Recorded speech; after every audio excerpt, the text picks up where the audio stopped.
Chapter 1177. The Burial of Heaven's voice rang out under the green maple tree, and Ji Tianxing and the Shao clan's patriarch were stunned. The Shao clan's patriarch's body stiffened, and his expression changed drastically. His deep eyes were filled with disbelief. He thought that he had heard wrongly, and was somewhat unsure. After being stunned for a while, he muttered, "What a familiar voice! Could it be Burial of Heaven?" Ji Tianxing also came back to his senses. His gaze was a little strange, as he looked at the Shao clan's patriarch with a half-smile. He thought to himself, "Dumbo? Why would the Burial of Heaven call him that?" In his opinion, the Shao clan's patriarch had single-handedly created the huge Shao clan, and his own strength had reached the peak of the spirit refinement realm. He was comparable to the human race's imperial tutor. How could such a godlike figure have such a cliché nickname? Wasn't this too down-to-earth? At that moment, the broken sword flew out and floated in front of the Shao clan's patriarch. The Burial of Heaven's voice rang out from the broken sword again. "Dumbo Shao, looks like you haven't forgotten me." The Shao clan's patriarch saw the broken sword with his own eyes, and heard the Burial of Heaven's voice. He was so excited that his face was flushed red, and his eyes were filled with excitement and surprise. "Burial of Heaven? It's really you. It's unbelievable. I didn't expect to see you again after 1,000 years. The unparalleled surprise made his excited voice tremble a little, and the white beard on his chin also trembled. The Burial of Heaven's tone was a little playful as he asked, "Dumbo Shao, 1,000 years have passed. Have you gone to heaven?" "Ahem." The excited Shao clan's patriarch's face flushed red, and he hurriedly coughed twice to hide his awkwardness. Ji Tianxing's interest was piqued when he saw his strange expression and awkward expression. He thought to himself, "What kind of joke is this? Looks like the Shao clan's patriarch had a story when he was young?" To resolve the awkwardness, the Shao clan's patriarch hurriedly changed the topic and asked, "Burial of Heaven, I haven't seen you for 1,000 years. How did you become like this? Why was the divine sword broken? Also, is Master really like what the legends say? Did he really fall long ago?" Burial of Heaven said leisurely, "It's a long story."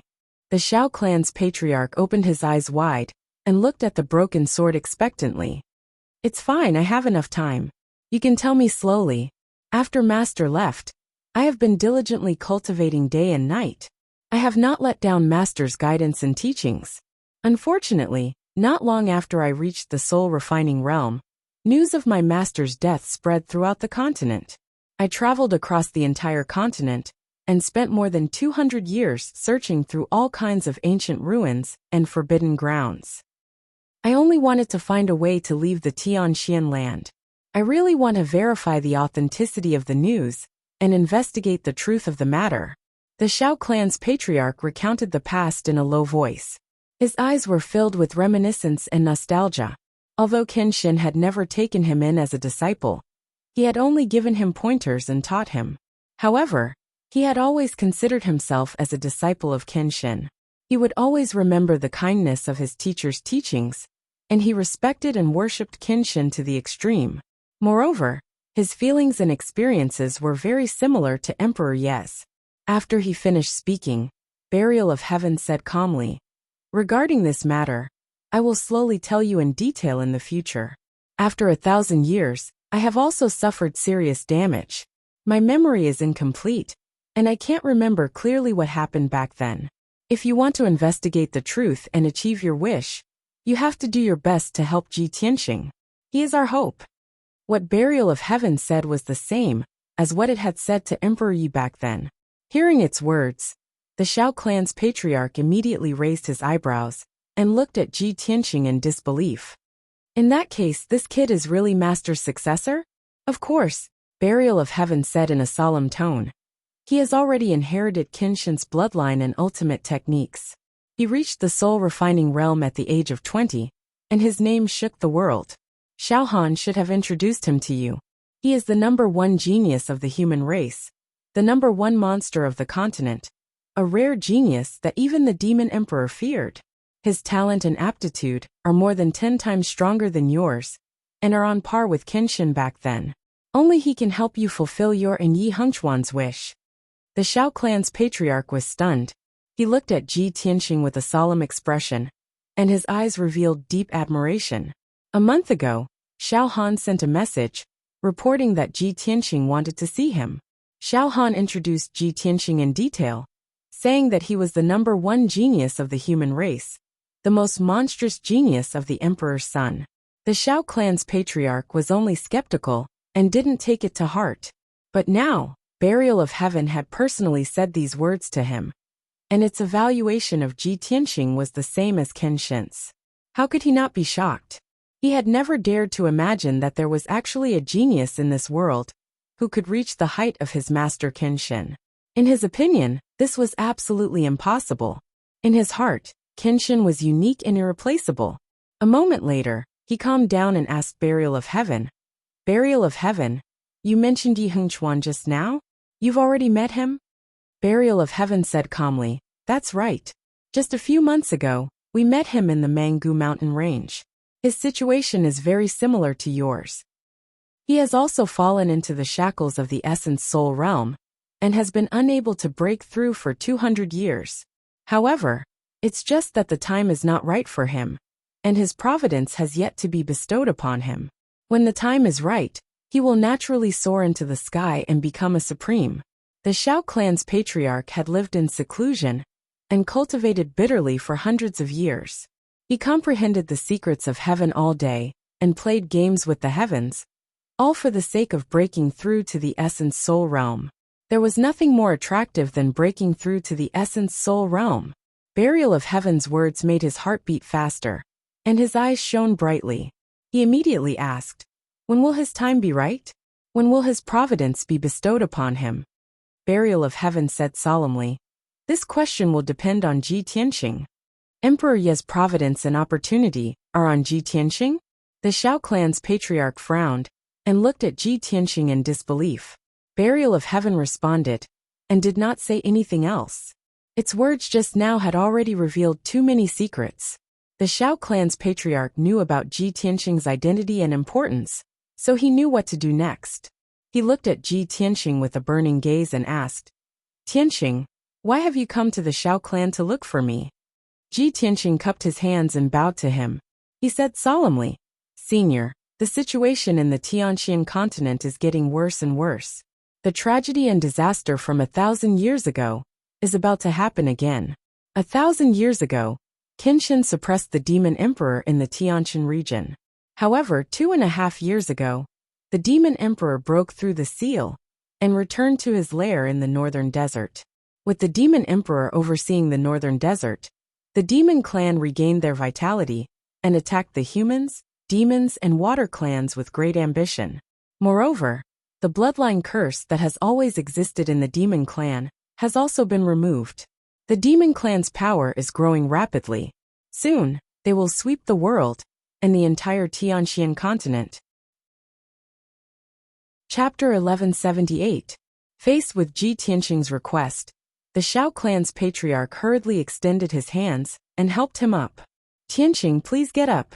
Ji Tianxing insisted on bowing and said with a sincere expression, "Senior, Kenshin and the demon race had deep enmity back then. Now that I have inherited the Kenshin bloodline and ultimate technique, I have also inherited his dying wish. I am at odds with the demon race and have an irreconcilable enmity. Not only do I have to protect myself and my friends, but I also have to exterminate the demon race and return peace to the various races of the continent. It is impossible for me to do it alone, so I have to ask for your help to complete this great task." The Xiao clan's patriarch nodded solemnly and said slowly, 1,000 years ago, I created the Xiao clan. In order for the Xiao clan to continue on and not be destroyed quickly, I chose to live in seclusion here, and requested the Xiao clan's disciples not to interfere with the worldly affairs of the various races of the continent. Originally, the demon race was rampant on the continent and wantonly attacked the various races' territories. All these had nothing to do with the Xiao clan. However, since you are my master's disciple, have amazing talent, and have also inherited my master's dying wish, I will of course not reject you. This old man promises you that when you need my help, I will personally come out and assist you." Seeing that he had finally agreed, Ji Tianxing heaved a sigh of relief and hurriedly bowed to express his gratitude. Thank you for your help, senior. The Shao clan's patriarch smiled and nodded. You don't have to thank me. Perhaps we are helping each other in this matter. I have lived in seclusion here for 1,000 years, and finally, I have waited for you. In the future, whether I can improve further and break through to the essence soul realm, whether I can leave this continent, all depends on you. As he spoke, he took out 2 dark green jade slips from his interspatial ring and handed them to Ji Tianxing. Tianxing, here are 2 communication jade slips. If you need help in the future, just send me a message, and I will do my best to help. After receiving the Shao clan's patriarch's promise, Ji Tianxing was satisfied and hurriedly accepted the 2 jade slips. Then, he sat opposite the Shao clan's patriarch under the green maple tree and started chatting. The Shao clan's patriarch looked at Ji Tianxing with interest and asked doubtfully, Tianxing, I've been living in seclusion here for hundreds of years. This old man is very puzzled. How did you know that this old man had received guidance from my master Qin Shin? Ji Tianxing revealed a faint smile and explained, this matter is rather interesting. I came to this conclusion through a treasure box from 1,000 years ago. A few months ago, the 3rd prince of the imperial court held a birthday banquet and invited Xiao Han and me. Hearing this, Ji Tianxing immediately imagined the corresponding scene in his mind, and he couldn't help but laugh. Burial of Heaven continued. Later he reached the heaven origin stage and could finally fly. He couldn't wait to fly high into the sky and pass through the clouds, wanting to fly beyond the heavens. Ji Tianxing's interest was piqued, and he couldn't help but ask, what was the result? Is there a need to guess the result? Before he could even touch the astral winds in the sky, his true essence was exhausted, and he fell head first, almost falling to his death. Haha. Ji Tianxing couldn't help but laugh, and said in a mocking tone, it's really hard to imagine that he had such a ridiculous experience when he was young. No wonder when you asked him if he had ever ascended to the sky, he was so embarrassed that his old face turned red. Burial of Heaven talked about a few more things about Xiao Wentian's past, and Ji Tianxing couldn't help but laugh all the way back to Tingfeng Garden. He finally understood why Burial of Heaven gave Xiao Wentian the nickname of a fool. When he returned to Tingfeng Garden, it was already afternoon. Xiaoling listened to his advice and prepared for the Holy Fire Festival's examination, and went to cultivate in peace. He returned to his room to rest for a while, and saw Xiao Han return with a tired face. Thus he greeted Xiao Han. Lord Divine General, why do you look so pale? Xiao Han nodded at him in return, and explained, just now, I helped third uncle refine the magic treasure, and used up a lot of magic power, but I'll be fine after a night's rest. Ji Tianxing thought for a while, and then said, Lord Divine General, I've already met the Shao clan's patriarch, and I've already achieved my goal of coming to the Shao clan, so I'm preparing to leave. Ah! Xiao Han was stunned, and said with a face full of astonishment, where did you meet the patriarch? He didn't blame you, did he? Chapter 1179. My forefather had a good chat with you? He even agreed to your request? Xiao Han's body trembled as he looked at Ji Tianxing in disbelief. His eyes were filled with shock as he could not believe it. After all, the Shao clan's forefather held a very high position, and even he had only met him twice. After a moment of silence, he could not help but ask, Tianxing, I have a question in my heart, but I've been holding it in. Can you tell me what's the relationship between you and my forefather? Why did you come to the Shao clan to look for my forefather? Ji Tianxing revealed a smile and said, Sir Divine General, I do have some relationship with your forefather, but as for what it is, please forgive me for not being able to reveal it. As for the reason why I came to look for your forefather, if I told you that I want to ask him to come out and help me save the Tianxian continent, would you believe me? Ask my forefather to help you save the Tianxian continent? Xiao Han was stunned as he looked at him strangely. He did not know whether to laugh or cry as he said, Tianxing, it's fine if it's not convenient for you to reveal it. Why do you have to make fun of me? Ji Tianxing looked at him with a faint smile and said with a playful tone, I'm telling you the truth, but you don't believe me. Then there's nothing I can do. Xiao Han smiled bitterly and said, "Our Xiao clan has never interfered with worldly affairs.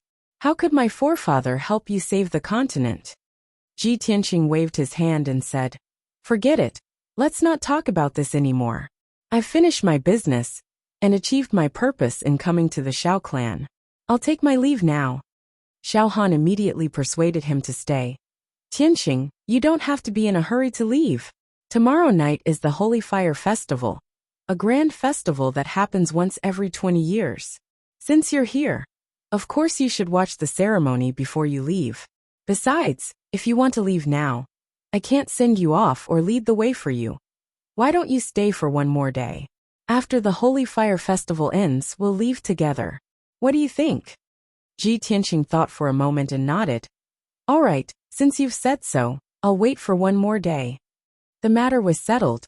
Ji Tianqing stayed in Tingfeng Garden for the time being.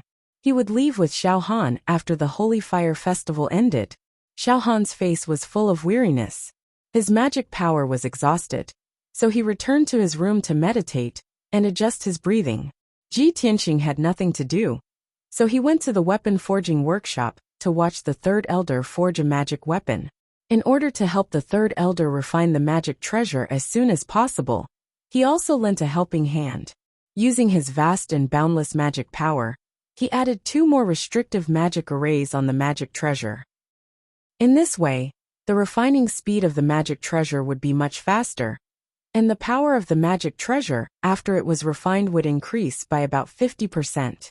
During this process, he also exchanged insights with the third elder and learned a lot from him.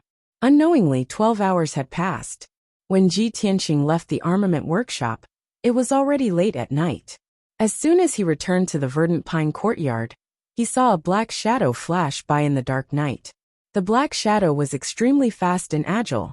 In the blink of an eye, it flew out of the verdant pine courtyard. Even so, Ji Tianqing's superb eyesight and powerful spiritual power were still able to detect some information. He could see that the black shadow was a middle-aged man wearing a black robe and a mask. His strength was around Sky Origin Stage LV8. Moreover, the black shadow was very unfamiliar. His movements were sneaky, and he seemed to have ill intentions. With his powerful spiritual power, he memorized the spiritual aura of the masked man and secretly detected his escape route. The masked man was very familiar with the terrain of Tingfeng Garden. After flying out of the verdant pine courtyard, he quietly avoided several sentry posts and guards and left Tingfeng Garden. Ji Tianqing's soul power silently spread out and detected that the masked man was flying in the northwest direction. He did not chase after him. Instead, he returned to his room with a calm expression and pondered silently. This man is very familiar with the terrain and guards of Tingfeng Garden. He should be from the Xiao clan. If he is from the Xiao clan, why is he wearing a black robe and a mask and sneaking out of the verdant pine courtyard? No one usually lives in this courtyard. Only Xiao Han and I live here. No, there must be a conspiracy. Thinking of this, Ji Tianqing immediately released his spiritual power and extended it in all directions to investigate the entire verdant pine courtyard. Under the cover of his powerful spiritual power, every brick and tile, every inch of the walls and floor of the verdant pine courtyard appeared clearly in his mind. He quickly detected that there was a trace of true origin left in his room. That trace of true origin was the same as the masked man's aura. Therefore, he stepped into the room and looked around with a burning gaze. He also used his spiritual power to search carefully. After a few breaths, he found something strange on the floor under the wooden bed. On the floor in the corner of the room, a basin-sized green brick showed signs of loosening. He stretched out his hand and pulled the heavy wooden bed away. He lifted the dark green floor tile and saw a square black treasure box buried in the ground. Swoosh! He shot out a ray of golden light and wrapped it around the treasure box. He held it in front of him and looked at it carefully. He saw that the treasure box was very classical in style. Its surface was carved with exquisite patterns, and it exuded an ancient aura. Probably because the treasure box was often played with, the edges and corners had been polished and smooth. The treasure box was sealed by a powerful array, and it faintly exuded a magnificent fluctuation of spiritual qi. Ji Tianqing frowned and thought for a while. He started to cast a spell to break the seal on the treasure box. After about an hour, he broke the seal and opened the treasure box with a click. Suddenly, the treasure box emitted a dazzling 5-colored light, and it overflowed with a vast amount of spiritual qi. Ji Tianxing lowered his head to take a look, and saw a fist-sized 5-colored crystal in the treasure box. It was translucent and exquisite as it glowed.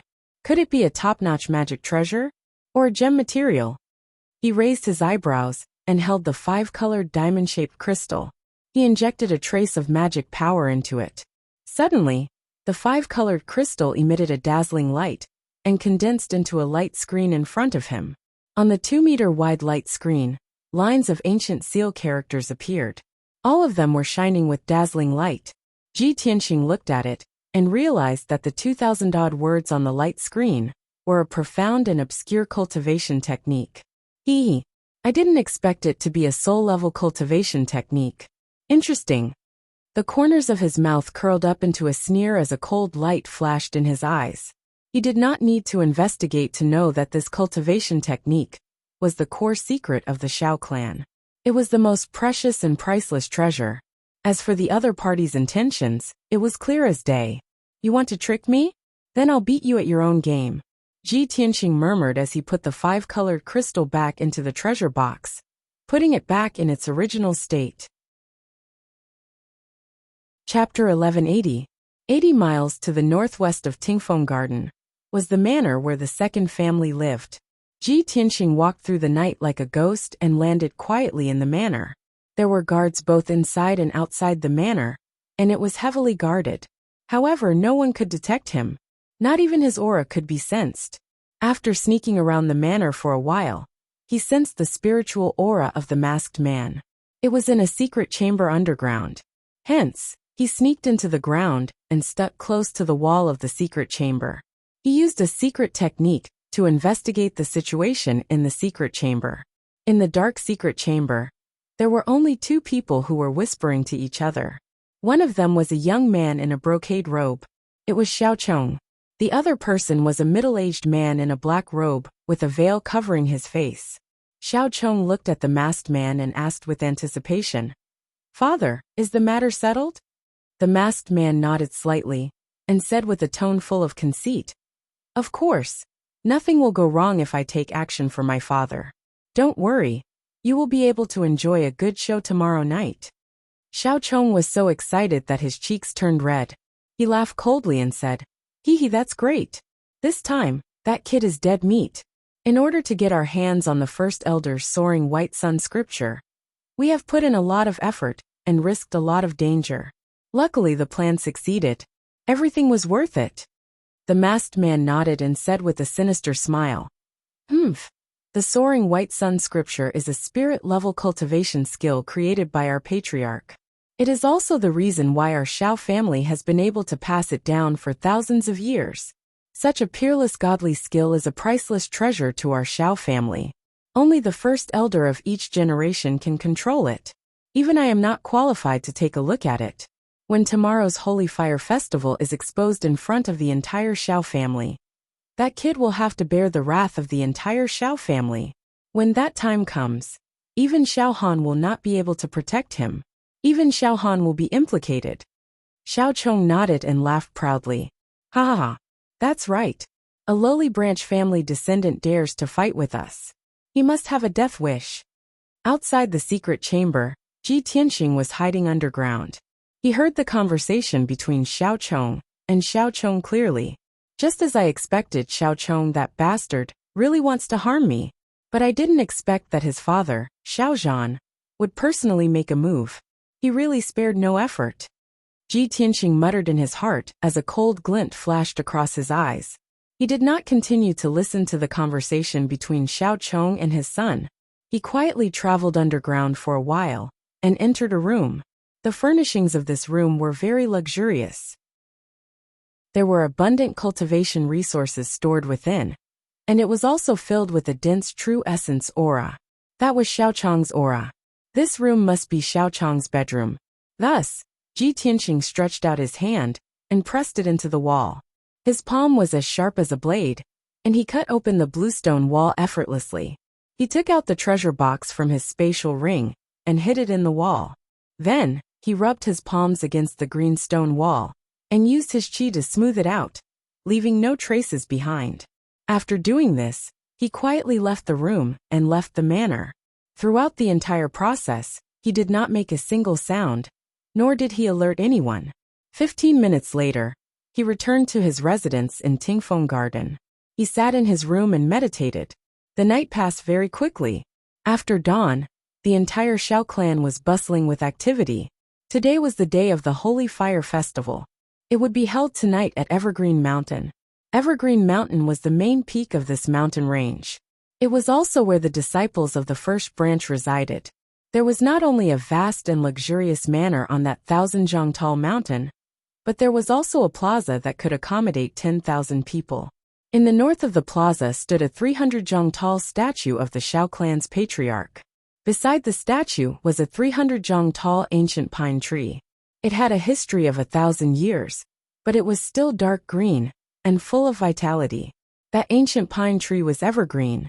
It also meant that the Shao clan would always be prosperous and evergreen. This was also where the name Evergreen Mountain came from.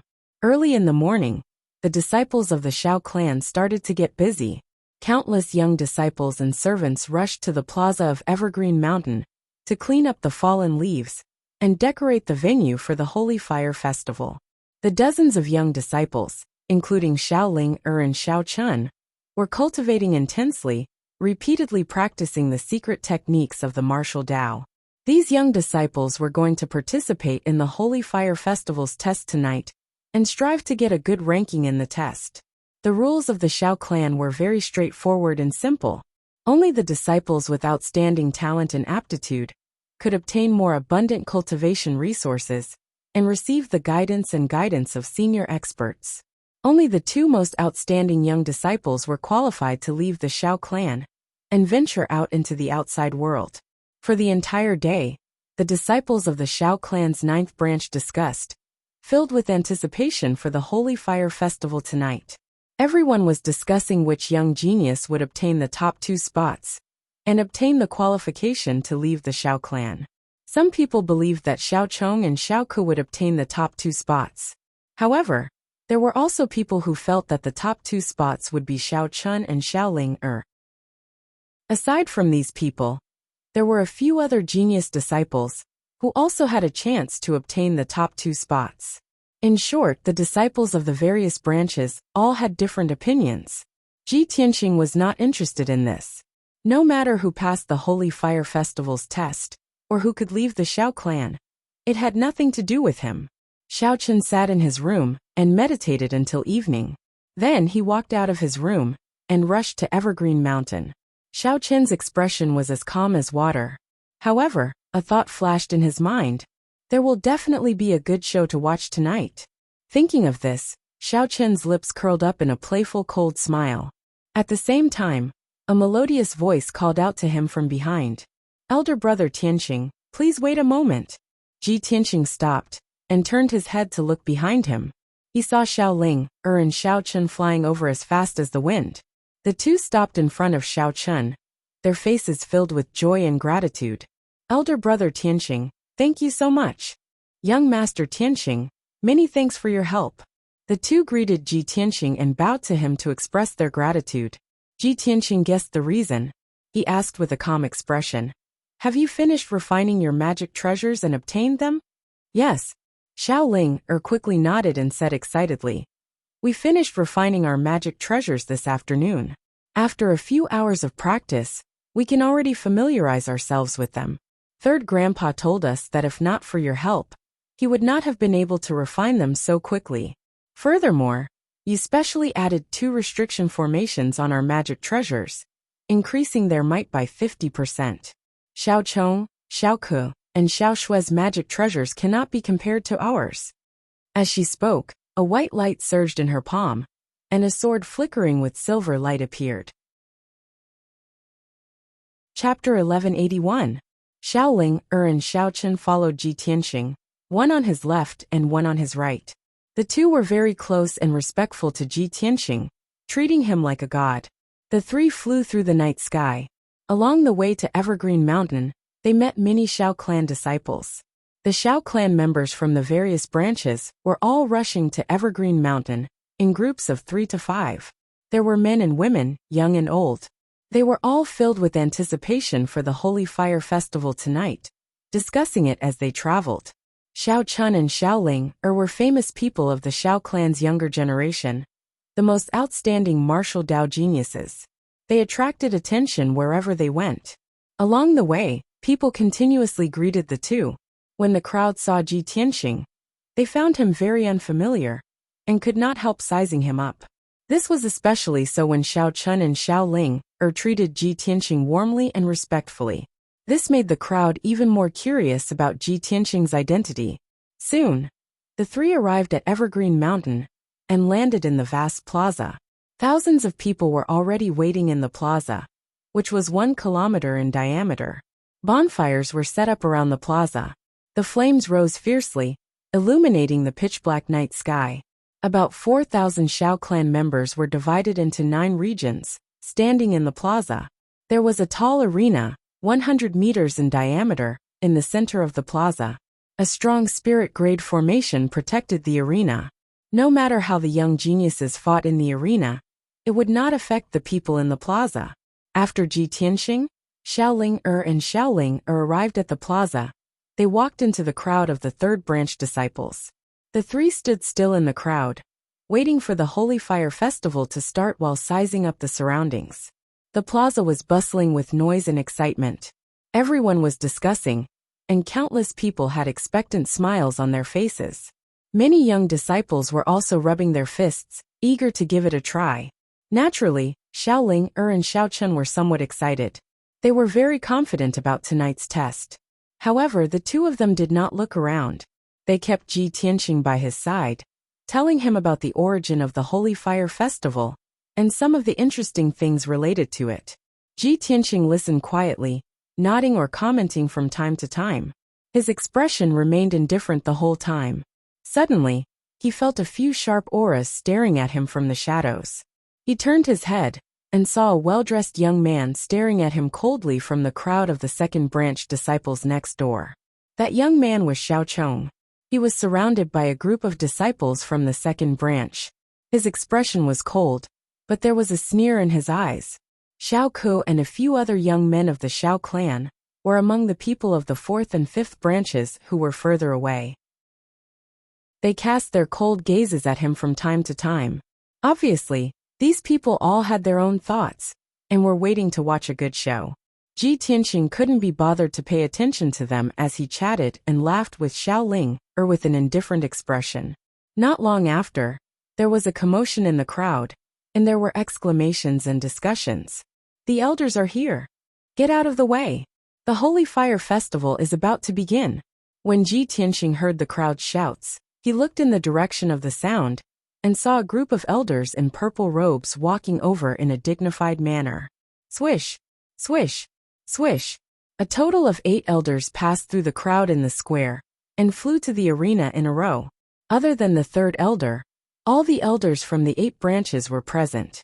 The leader was a tall and burly elder with white hair and a beard. This person was the current ruler of the Shao clan, the first elder with the most authority. His bright eyes swept across the square, as he raised his hand slightly to signal for the crowd to quieten down. Instantly, the thousands of Shao clan members in the square quietened down, and didn't make any noise. This was the prestige of the first elder. Every action of his could command the entire Shao clan, and no one dared to disobey him. In fact, the first elder was the third most respected person in the Shao clan. The most respected person was of course the Shao clan's patriarch, Shao Wentian. However, he was the Shao clan's patriarch, and hadn't been involved in worldly affairs for hundreds of years. In the hearts of the Shao clan members, he had become their spiritual leader, and was almost like a deity. Second only to the Shao clan's patriarch was the Grand Elder. However, the Grand Elder was in seclusion all year round, and rarely interfered with the clan's affairs. Therefore the first elder, who was ranked third, was the ruler of the Shao clan. His words were the law. As everyone knows, tonight is the Holy Fire Festival, that is held once every 20 years in the Shao clan. Since the patriarch set this rule 1,000 years ago, it has continued to this day, and has never been changed. The patriarch's motive for setting the Holy Fire Festival is to give the young disciples of the Shao clan an opportunity to interact and improve their relationship. It is also an opportunity for everyone to showcase their strengths. Most importantly, the Holy Fire Festival is to test the results of everyone's cultivation. The first elder looked at the crowd sternly and said solemnly, "In this world, cultivation resources are always in the hands of the minority. Only the martial arts elites and geniuses have the right to enjoy and distribute resources, regardless of whether it is the aristocratic families, sects, or any other forces. They have to follow the law of survival of the fittest." Therefore, tonight's test will determine the strength ranking of the 48 young disciples. The 2 strongest disciples would be rewarded handsomely. They would be able to leave the Shao clan and head to the central region to explore the world. The remaining 46 disciples will also enjoy different levels of resources and treatment according to their rankings. Destiny is ultimately in your own hands. Whether you live a mediocre life or shine brilliantly, it will all depend on how much effort you put in. The first elder said these words with a solemn expression. His voice spread throughout the entire plaza, causing the expressions of the thousands of people to turn solemn. The atmosphere was extremely solemn. The 48 young disciples were all motivated to the point that their blood was boiling. Their hearts were filled with fighting spirit. The thousands of bonfires around the plaza were like their emotions. They were burning fiercely and surging with high spirits. The first elder paused for a moment before announcing with a solemn expression, "Tonight's test will follow the usual practice." The second elder will start with the preliminary ranking of the 48 disciples. Only the young disciples who have reached the heavenly origin stage and above are qualified to enter the arena and draw lots to fight. This seat and the other elders will be overseeing the situation together. After the first elder finished speaking, the skinny second elder took a step forward and announced loudly, "Those who are 16 years old and have not participated in the test, step forward." Following the second elder's command, Xiaoling, Xiao Chun, and the others immediately walked out of the crowd and walked to the arena. Within the 9th branch, there were a total of 48 young disciples, standing in a circle around the arena. Among these young disciples, there were 19 females and 29 males. They were all between 16 and 35 years old. Among them, the strongest people, such as Xiao Chun, Xiaoling, Xiao Chong, and Xiao Ku, were all around the 4th level of the heavenly origin stage. As for the weaker disciples, they were all at the origin core stage and the 7th or 8th level of the Tongxian stage. The second elder's gaze swept across the crowd like lightning and quickly announced the preliminary ranking. Only 12 young disciples had reached the heavenly origin stage and were qualified to enter the arena. Chapter 1182. Let's not talk about the 36 disciples who had not reached the sky origin realm for now. The strength of these people was clear at a glance. They would be ranked according to their realms and given different resources and treatment. Anyway, the thousands of Shao clansmen in the square did not pay much attention to these people.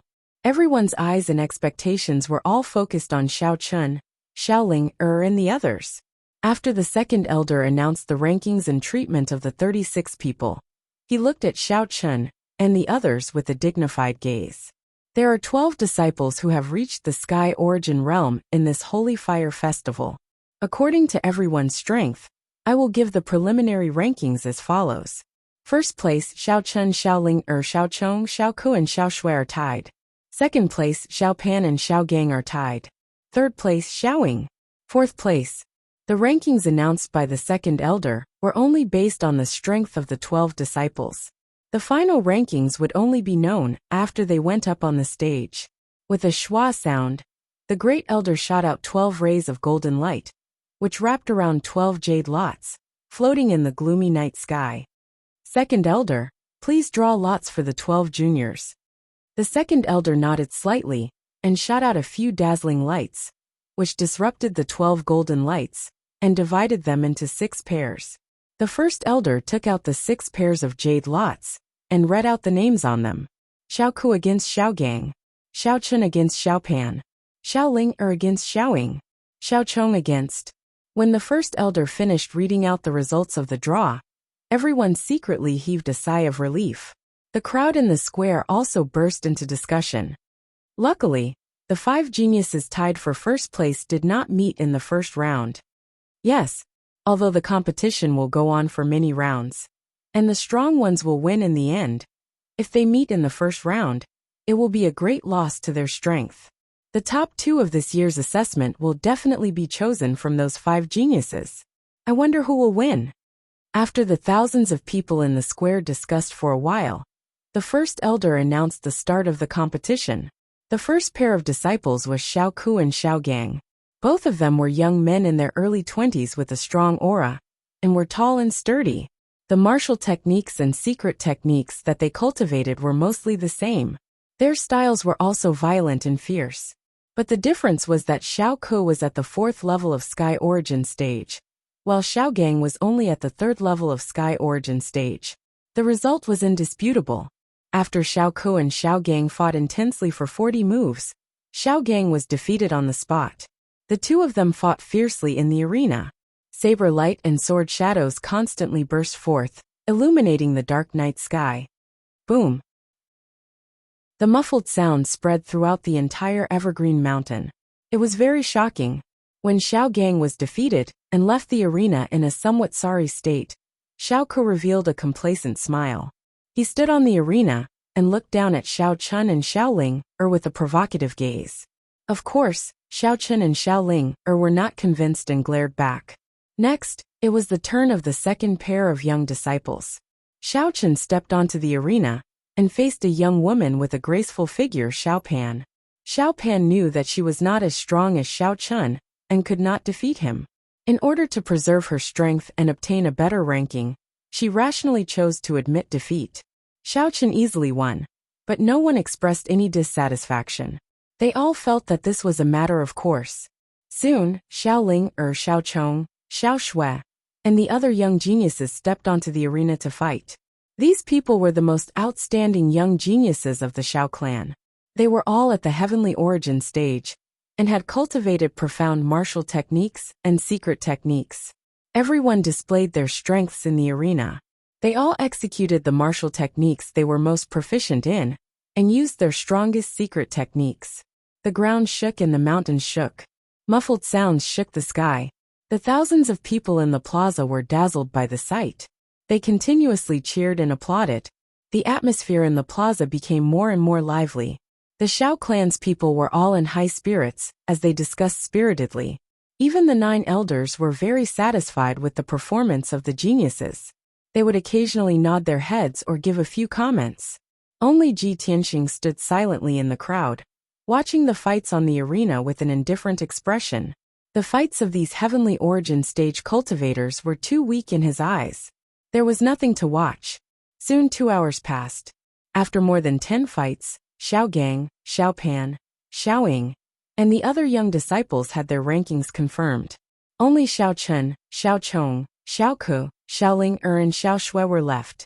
The top 5 had not been decided yet. They were about to enter the final fight. The highlight of the night was about to be played.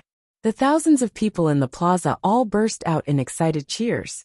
They shouted excitedly and looked forward to it. The second elder drew lots for the 5 people to decide their opponents. Aside from Xiao Chong, who was lucky enough to get a bye, the other 4 had to fight against each other. The first match was Xiao Chun versus Xiao Ku. When the 2 of them revealed hostility and stepped into the arena with cold eyes, Ji Tianxing became slightly interested. He quietly watched the 2 of them fight. Xiao Chun and Xiao Ku already had a deep grudge. They both swore that they would defeat the other in front of everyone on the Holy Fire Festival's arena and take revenge. At this moment, the 2 of them stood still in the arena. They took out their magic treasures and attacked with all their might. Xiao Ku's magic treasure was a thick black saber. It weighed 5,000 kilograms and had the terrifying power to split mountains and rivers. As for Xiao Chen's magic treasure, it was the sun and moon magic seal. It released golden sunlight and silver moonlight. Originally, Xiao Ku was full of confidence and thought that he would definitely win tonight. But when Xiao Chen took out the sun and moon magic seal, his expression changed drastically. He revealed a look of disbelief. This is impossible. How can you have a magic treasure? Xiao Chong, Xiao Shui, and the others below the arena also revealed a look of astonishment. Their expressions became very ugly. They did not expect Xiao Chen to also have a magic treasure. Furthermore, the aura of the magic treasure was even stronger. Xiao Chen curled his lips and sneered. Even you guys have magic treasures. Why can't I have one? Xiao Ke, I have waited for this night for 5 years. Since the day you framed my brother. I swore that I would defeat you in front of the entire clan during the Holy Fire Festival and trample you under my feet. Although Xiao Ke was flustered, he quickly calmed down. He retorted with a cold expression. Xiao Chen, don't make slanderous accusations. Your brother violated the clan's rules and was punished by the elders. Xiao Chen's entire body was surging with anger. He shouted coldly. You and I both know the truth of the matter. Wait until I trample you under my feet, then you can quibble. As soon as he finished speaking, his entire body surged with 5-colored spiritual light. He poured his surging quintessence into the sun and moon magic seal. Overturning Sky Strike, the sun and moon magic seal became as big as a house on the spot.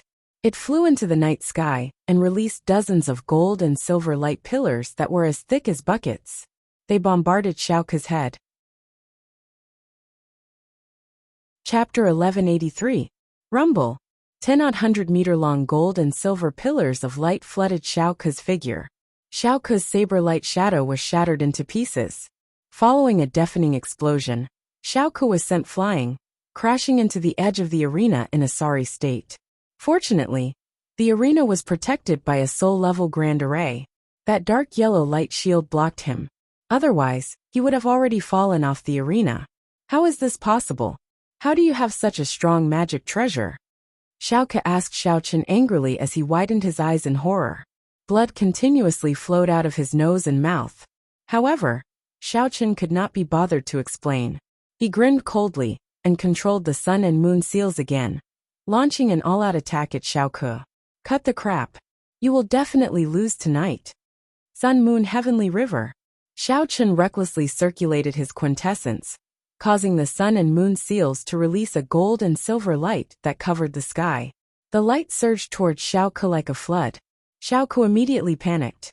He cursed in horror as he held his saber and fled into the distance. However, before he could get far, he was drowned by the gold and silver light. The boundless gold and silver light covered his body in wounds, forcing him to flee miserably in the arena. Xiao Chen chased after him and beat him up. He could not resist at all. He could only dodge and flee. The thousands of people around the arena were already dumbfounded. They were all dumbfounded as they watched this scene. Even the 8 elders felt that this was inconceivable. They revealed shocked expressions and started discussing secretly. Isn't Xiao Chen and Xiao Ke's strength about the same? Why is the difference in their combat prowess so great? It is the problem with the dermic seal in Xiao Chen's hand. That magic treasure is too strong. I heard that the 3rd elder was already severely injured when he refined magic treasures for Xiao Ke, Xiao Chong, and the others. He is beyond cure. Why did he refine another magic treasure for Xiao Chen? The magic treasure in Xiao Chen's hand has the 3rd elder's aura. It was indeed refined by him. But this is impossible. The 3rd elder was already injured to that extent. How could he refine a magic treasure? Strange, this is completely illogical. Just as everyone was discussing animatedly, the outcome of the battle on the arena had already been decided. Xiao Chen attacked continuously for 8 moves and used several powerful secret techniques. Finally, he defeated Xiao Ke. Xiao Ke was beaten black and blue. His entire body was covered in blood, and he lay on the arena like a dead dog. He no longer had the strength to escape and could only gasp for breath. Xiao Chen put away the sun and moon seal and held it in his palm. He used his foot to step on Xiao Ke's chest and shouted with a cold expression. Xiao Ke, do you admit defeat? At this point, Xiao Ke had already suffered a crushing defeat. No matter how angry and unwilling he was, he could only admit defeat in front of everyone. I lost. Xiao Chen, you win. Hearing Xiao Ke admit defeat, Xiao Chen withdrew his foot. He glanced at him with disdain and walked off the stage. The great elder announced in a loud voice, Xiao Chun has won this battle and entered the top 3. The second battle, Xiaoling versus Xiao Chong. Xiao Ke was quickly carried off the arena. Xiaoling and Xiao Chong flew onto the arena and stood still. The two were separated by 100 meters as they stared at each other coldly. Intense rage surged in their bodies. Xiaoling drew her treasured sword that flickered with a silver light. She said arrogantly, Xiao Chong, it is time for us to settle our grudges tonight. I do not wish to dwell on the previous grudges. Tonight, I will only make you kneel before my sword and beg for mercy. Xiao Chong stared coldly at the treasured sword in her hand. His pupils constricted, and his complexion darkened as he cursed. Xiaoling you and Xiao Chun are truly despicable and shameless, heartless and unscrupulous. The third elder is already so injured, and does not have many years left to live. Yet, you actually forced him to refine a magic treasure for you. How can our Xiao clan have scum like you? You are simply not worthy of being the Xiao clan's disciples. Xiaoling immediately revealed an expression of disdain. She smiled coldly and said, Xiao Chong, the truly despicable and shameless people are you. If the third elder did not refine a magic treasure for you, why would he be so severely injured and suffer from hidden injuries? Don't think of stalling for time. I will defeat you in front of everyone right now, and make you recognize reality. After she finished speaking, she did not hesitate to brandish her treasured sword, sending out 36 cold lights with all her might. They formed a huge plum-shaped sword flower, and charged at Xiao Chong. Instantly, cold lights shot out from the arena, and the sword chi was oppressive. Xiao Chong's expression turned cold, and he quickly shut his mouth. He used all his strength to control the moon-breaking saber, sending out dozens of saber lights to block Xiaoling ferocious attacks. The saber lights and sword lights clashed, producing muffled pung, pung, pung, sounds that echoed in the night sky. The thousands of people around the arena stared at the battlefield without blinking, holding their breaths as they watched the battle with rapt attention. Very quickly, 10 breaths of time passed. Xiaoling and Xiao Chong exchanged 5 moves. Xiaoling clearly had the upper hand, taking the initiative to attack. Xiao Chong was suppressed and kept retreating to dodge. He was beaten to the point that he could not raise his head, much less fight back. After 6 moves, he was injured by Xiaoling. He vomited blood on the spot, and crashed into the arena from midair.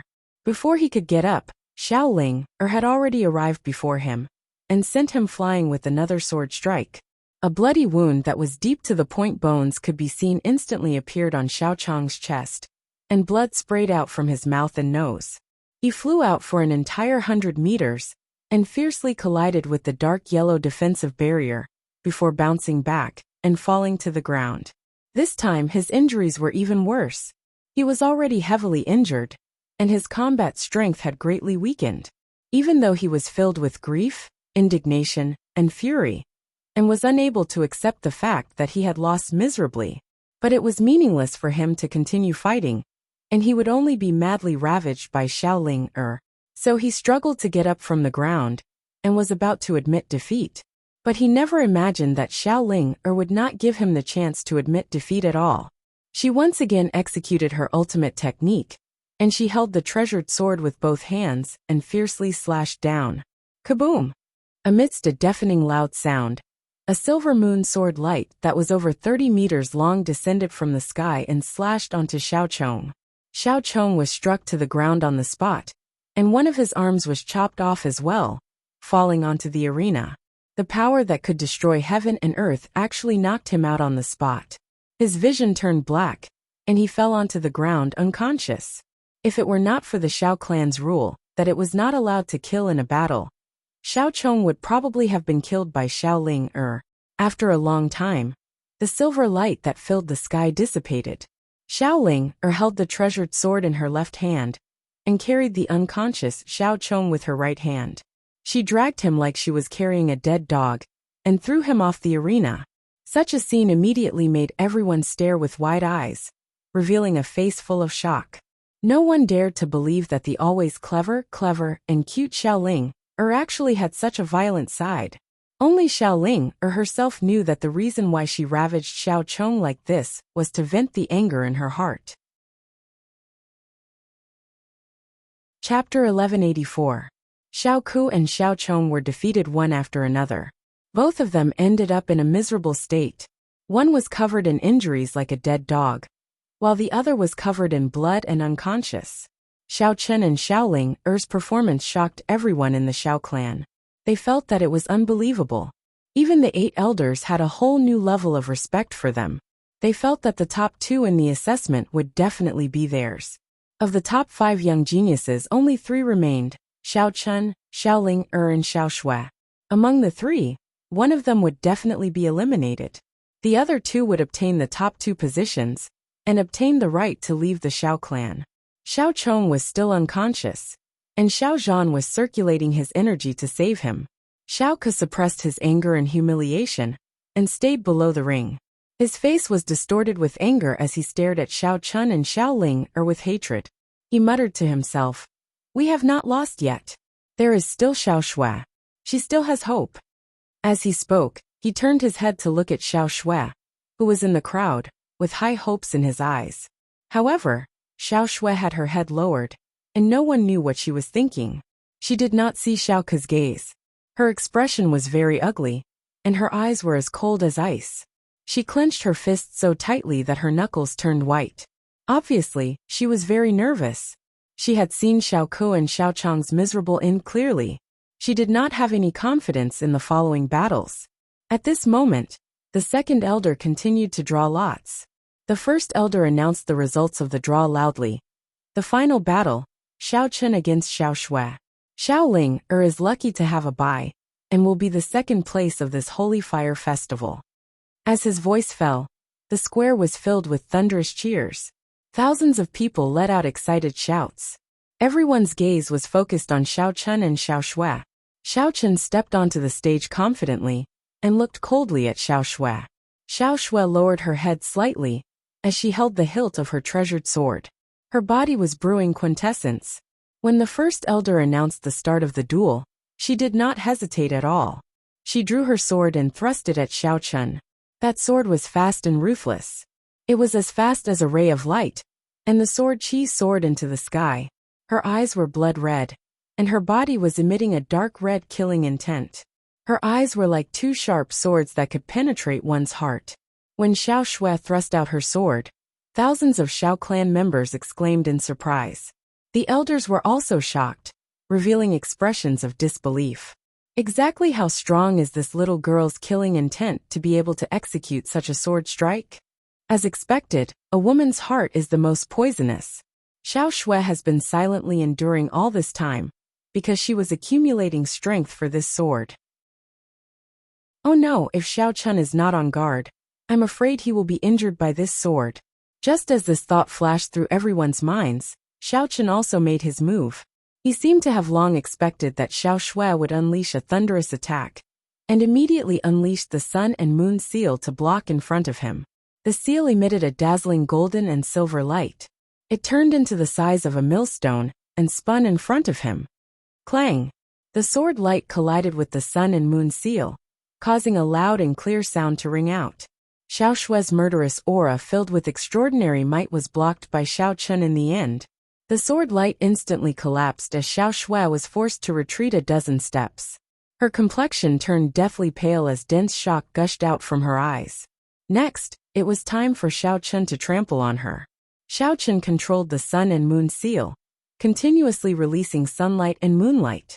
They condensed into thousands of light pillars, light blades, and sword lights, shooting at Xiao Shui like a rain of arrows. Xiao Shui was beaten back repeatedly, exhausted from defending and fleeing. She clenched her teeth tightly and persisted without making a sound, unwilling to open her mouth and admit defeat. As time passed, her quintessence was greatly depleted, and her physical strength gradually weakened. Bloody wounds also appeared all over her body. This continued until, after about 7 minutes, Xiao Chen attacked continuously for more than 50 moves.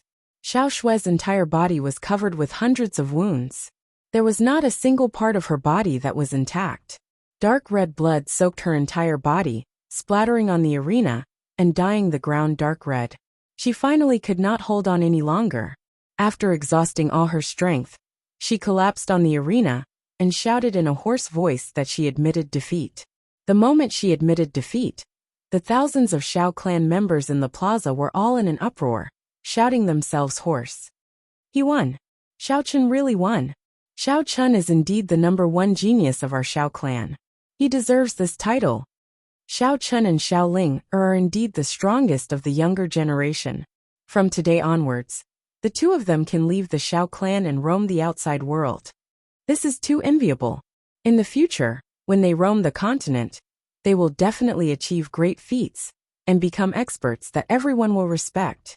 The plaza was in an uproar. The bonfire burned fiercely, and the sound waves spread out continuously like the tide. Shao Chun and Shao Ling returned to Ji Tianqing's side and excitedly reported the good news to him, bowing to express their gratitude. The two of them were very clear that if it were not for Ji Tianqing's help, they would not have the glory they had tonight. At this moment, the first elder stretched out his palms, indicating for the crowd to quieten down. Then he solemnly announced the results. I now announce that in this Holy Fire Festival's assessment, the first place is Shao Chun, the second place is Shao Ling, the two of them will receive the most generous rewards and the right to leave the Shao clan. Shao Shui, who was in the crowd, unwillingly glanced at the stage. Then, she turned around and squeezed into the crowd, quickly leaving the plaza. Shao Ke was so angry that his whole body was trembling. He clenched his fists so tightly that creaking sounds could be heard. He stared at Shao Chun and Shao Ling with resentment. He gnashed his teeth and cursed, "Bastards! Why is it like this? Why are they the ones who won? I can't accept this. Where did they get their treasures from?" Xiao Chong, who was in the crowd not far away, finally woke up. When he knew the results of the assessment, he was so angry that he almost fainted. He opened his mouth and vomited another mouthful of blood. However, he quickly calmed down and muttered with resentment, "Shao Chun and Shao Ling, so what if you can leave the Shao clan? The southern desolate swamp is so dangerous. I curse you to die in the southern desolate swamp. And Shao Tianqing, you are about to lose your reputation. Do you think that I am already in a hopeless situation? Just wait for my counterattack." At the same time, a guard captain wearing armor suddenly appeared in the plaza. This person's face was as gloomy as ice. His eyes were as anxious as fire. He quickly passed through the crowd and flew to the stage. He anxiously walked to the first elder's side and bowed to the first elder. Then he transmitted a message to the first elder. The first elder originally had a smile on his face and was encouraging the Shao clan's disciples to work hard in the future. Suddenly, when he heard the guard captain's message, his expression changed drastically. His body stiffened as he stood rooted to the ground. He involuntarily asked the guard captain, "Is this true?" The guard captain anxiously nodded and said, "First elder, this is definitely true. Quickly go and take a look." The first elder's face was as black as the bottom of a pot. His eyes surged with a cold light as he shouted angrily, "This is impossible. The Heaven Ascension scripture has always been in my secret chamber." Chapter 1185. The great elder was so agitated that he roared in front of the crowd. The bustling square quieted down in an instant. Everyone was stunned as they looked at the great elder in disbelief. The other 7 elders were also dumbfounded. They looked at the great elder in bewilderment and couldn't help but ask questions. What's going on? Has the ancestral divine skill been stolen? How is this possible? The soaring white sun scripture has always been in the great elder's care. It has never been stolen for hundreds of years. This is too serious. We must investigate thoroughly. If any of our disciples dared to steal it, I'll be the first to punish them. That's right. No matter which branch this person belongs to, no matter what his background or reason is, we must not let him off. All the elders were filled with righteous indignation and wanted to send people to investigate. They swore to punish the person who stole the divine skill. The thousands of Shao clan members in the square were also filled with doubt and shock. They found it unbelievable and started to discuss among themselves. The great elder quickly suppressed his anger and said coldly, "All of you wait here. I'll go and check on the situation now." After saying that, he brought the captain of the guards and flew across the night sky at lightning speed. They rushed back to their residence. After the first elder left, the 7 elders on the stage gathered together to discuss countermeasures. The thousands of people in the square were discussing even more intensely. They exclaimed and cursed angrily from time to time. Everyone knew that this matter was too serious. Once it was confirmed that the ancestral divine skill had been stolen, the Shao clan would be in turmoil. Even if they had to dig 3 feet into the ground, the Shao clan would find the person who stole the divine skill and punish him. In the crowd, Xiao Chong and Xiao Ku were quietly treating their injuries. However, their eyes kept glancing at Ji Tianqing from afar. Both of their eyes were filled with a mocking sneer. Compared to the show that was about to come, the humiliation and failure they had suffered before were nothing. Although they didn't show it on their faces, they were sneering in their hearts. They couldn't wait to see Ji Tianqing being punished. Unknowingly, 15 minutes had passed. The great elder brought the captain of the guards back to the square with an ashen face. The noisy square immediately quieted down. Everyone turned to look at the great elder. The grand elder's body was shrouded in a layer of cold air and killing intent. With a cold voice he said, "I've just investigated. The soaring sun scripture that has been kept in the secret chamber has indeed been stolen by someone. The soaring white sun scripture is a soul-grade cultivation technique created by our old ancestor. It is also the divine cultivation technique and capital of our Shao clan. But now, someone had actually stolen the divine technique passed down from their ancestors.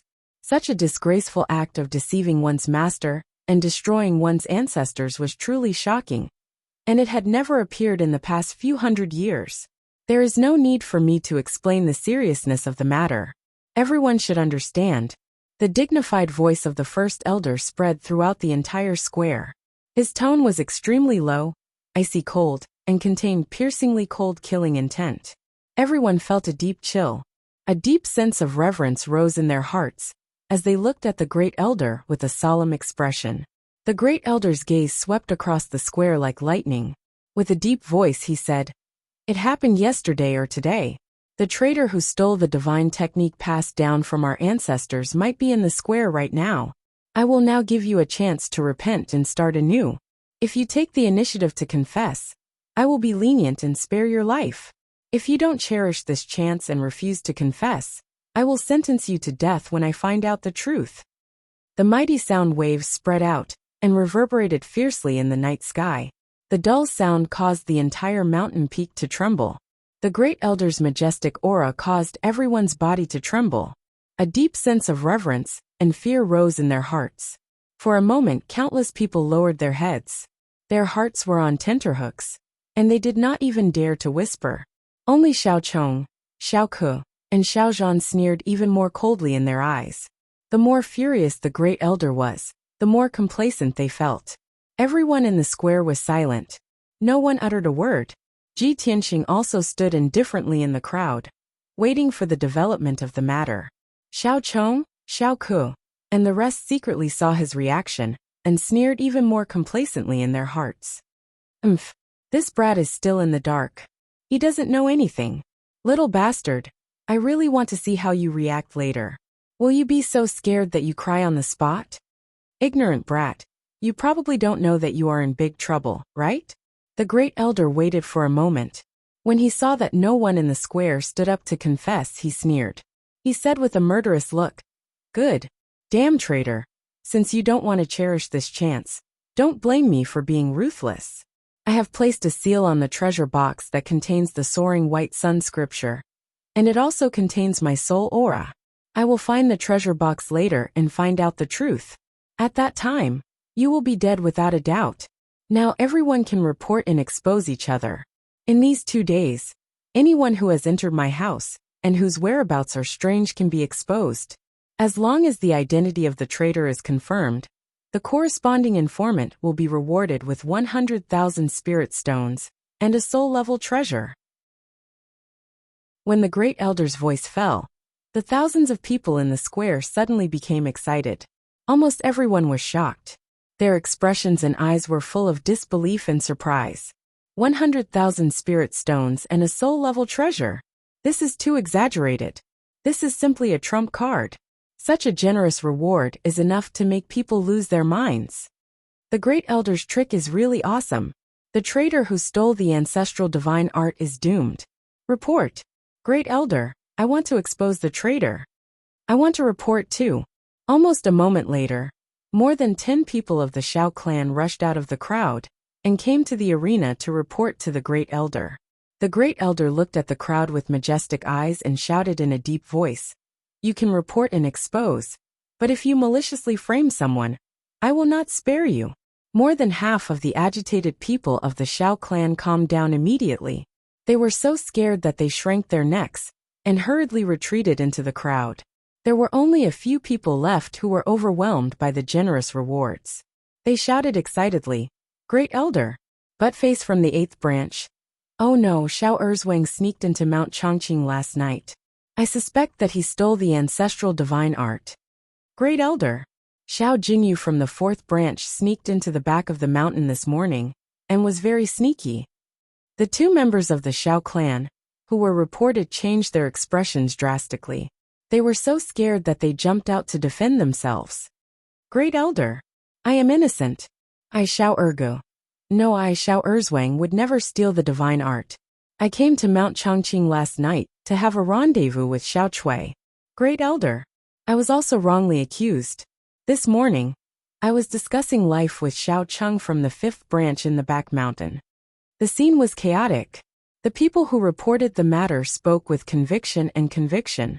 The people who were reported were scared out of their wits. They did not care about their privacy and dignity. They revealed the truth in public, hoping to wash away the suspicion. When the Great Elder saw that the crowd was in a mess, he was so angry that his face turned pale. He scolded the members of the Shao clan. Those who reported or were exposed were all chased away by the guards. Seeing that the square had quieted down again, no one dared to casually stand out. Just at this time, a burly middle-aged man with a majestic aura stepped into the arena. This man was Xiao Zhan. He walked up to the Great Elder and saluted with his hands folded. Great Elder, I know a person who is very likely to have stolen the ancestral divine art. This person was brought back by Xiao Han from the 3rd branch. His name is Tianxing Xiao. He is not a member of the main branch of the Shao clan. He is Xiao Han's nephew. Chapter 1186. As Xiao Zhan spoke, he looked down at Ji Tianxing, who was in the crowd. He even pointed at Ji Tianxing and shouted righteously, "First Elder, it's this scoundrel. He has a vile character and is unbridled. Last night, he even sneaked into the evergreen courtyard." As soon as Xiao Zhan said that, countless people from the Shao clan turned to look at Ji Tianxing. Many Shao clansmen looked at him with hostility and started whispering to each other. Xiao Chun and Xiao Ling were stunned. They looked at Xiao Zhan and Ji Tianxing in confusion. They had no idea what was going on. At this moment, Xiao Chong and Xiao Ko also stood out. The 2 of them rushed out of the crowd and flew to the arena. They pointed at Ji Tianxing with righteous indignation and complained about his crimes in front of everyone. "Everyone look. This is the scum of our Shao clan. His name is Xiao Tianxing. He thinks that he is Xiao Han's nephew and can do whatever he wants in the clan. Not only is he arrogant, but he is also violent. He even injured a few of our Shao clan's disciples. That's right. This person is despicable and sinister. He purposely angered and insulted us. He even used tricks to injure us. Due to Xiao Han's identity, we did not dare to violate the Shao clan's rules. That was why we endured the humiliation until now. Tonight, we will expose this despicable and shameless bastard in front of the entire clan. Great Elder, please uphold justice for us and seek justice for us." Xiao Chong and Xiao Ke shouted agitatedly. Their voices reverberated throughout the entire plaza. Instantly, the thousands of people around the square glared at Ji Tianxing with fury in their eyes. They began to discuss and curse him. In everyone's eyes, only the main clan members were Shao clan's disciples. Those branch family members who were born and grew up outside were not considered Shao clansmen. They were all outsiders. The Shao clan was united. They were arrogant and had a sense of superiority in their bones. They were all hostile to the branch family members. In an instant the crowd was agitated. Countless people were hostile to Ji Tianxing. The people around him also retreated, and the surroundings became empty. Only Xiao Chun and Xiao Ling remained by his side. Both of them were very angry and immediately stepped forward to defend him. Everyone, don't listen to Xiao Chong and Xiao Ke's nonsense. This is framing. Xiao Chong and Xiao Ke are despicable people. They are jealous of Brother Tianxing's talent, so they deliberately targeted and humiliated Brother Tianxing. Xiao Zhan, you despicable person, how dare you slander Tianxing? Show me the evidence. The atmosphere became very heavy, and the air was filled with hostility and killing intent. On the stage, the first elder stared at Xiao Zhan with a solemn expression and said in a deep voice, Xiao Zhan, you can eat whatever you want, but you can't say whatever you want. This young master Tianxing is an honored guest that Xiao Han brought back. How can you slander him as you please? Tonight, if you can't produce evidence, and if young master Tianxing is innocent, I will definitely punish you according to the clan's rules. The great elder's attitude was very solemn, and his tone was very dignified. The other elders also looked at Ji Tianxing with complicated expressions. Without a doubt, these elders knew Ji Tianxing's identity. He was not a member of the Xiao clan, but a genius from the Middle State Imperial Court, a popular person in the Imperial Court. After all, when Xiao Han sent a message back to the Xiao clan to bring Ji Tianxing to meet the Xiao clan's patriarch, it was approved by the elders. However, this secret was only known by the few elders. Xiao Zhan, his son, and the rest of the Xiao clan did not know about this. Xiao Zhan did not take the first elder's words to heart. He even said solemnly, First elder, I dare to use my head as a guarantee that this man is the thief who stole the divine skill. As for the evidence, it's too simple. As long as you send someone to his residence to search, you will definitely find the ancestral divine skill. Xiao Chong and Xiao Ke also nodded and said, That's right. We can also use our lives to guarantee that this bastard stole the divine skill. With that, the thousands of Xiao clan members were even more certain that the thief was Ji Tianxing. The crowd was even more agitated. The gazes and expressions of the elders became more and more complicated. It was to the extent that some people even looked at Xiao Zhan, and the other two with eyes filled with deep pity. The first elder took a deep breath and stared deeply at Xiao Zhan, Xiao Chong and Xiao Ke. He said in a low voice, Are you really so sure? Using your lives as a guarantee? Xiao Zhan, Xiao Ke, and Xiao Zhan all nodded and said with certainty, That's right. It's him. First elder, don't hesitate anymore. Quickly search his residence, and the truth will be revealed. First elder, he is the thief. Please give the order to capture him immediately. Don't let him escape. Seeing this, the first elder did not say anything else. His face darkened, and he ordered coldly, All right. In that case, I will go to his residence now and search personally. Second elder, fourth elder, fifth elder. You all stay here and look after young master Tianxing, Xiao Zhan, and the rest. I will be back soon. After that, the first elder personally led two other elders to Tingfeng Garden to search Ji Tianxing's residence. The other elders stayed in the arena to look after Xiao Zhan and the other two, as well as Ji Tianxing, who was in the crowd. Xiao Zhan, Xiao Ke, and Xiao Zhan all looked down at Ji Tianxing with a complacent attitude and a sinister sneer on their faces. In their opinion, the truth would be revealed soon. Ji Tianxing was dead for sure. Xiao Chun and Xiao Ling guarded Ji Tianxing on both sides. They were filled with anxiety and anger, but there was nothing they could do. The two stared at Ji Tianxing and said worriedly, Brother Tianxing, why aren't you saying anything? They are slandering you. You have to refute them. Young Master Tianxing, you stay here. I will go and look for Uncle Xiao Han now. Don't worry. We will definitely not allow Xiao Zhan and his son to slander you. Xiao Ling also recovered her wits and nodded repeatedly. Brother Tianxing, don't worry. I will go and look for the third elder now. They will definitely help you clear your name. From the beginning to the end, Ji Tianxing's expression was indifferent, and he looked completely at ease. Even if he was being criticized and cursed by thousands of Xiao clan members, his expression did not change. remaining calm and collected. Seeing that Xiao Chun and Xiao Ling were about to leave, Xiao Chun revealed a confident smile and waved his hand. There is no need. You all stay here and watch the show. As the saying goes, a straight man does not fear a crooked shadow. I have a clear conscience. What is there to fear? Don't worry, the first elder will get to the bottom of this. Seeing Xiao Chun so confident and calm, Xiao Chun and Xiao Ling immediately felt much more at ease and calmed down. However, Xiao Chun was still not at ease.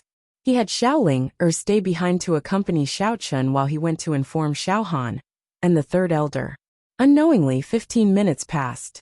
Under the anticipation of thousands of people, the first elder finally brought the two elders back to the plaza.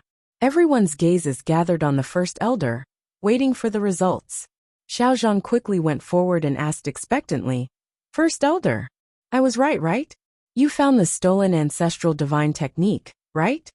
Xiao Chong and Xiao Ke were also very pleased. They echoed, "First elder, you finally believe us now, right? This brat is a scum, a beast." However, the first elder's expression was very gloomy. He glanced at the three of them coldly and shouted, "Shut up! You maliciously slandered others. How should you be punished?" Xiao Zhan, Xiao Chong, and Xiao Ke were immediately stupefied as they stared at the first elder dumbfounded. "What's going on? First elder? What do you mean?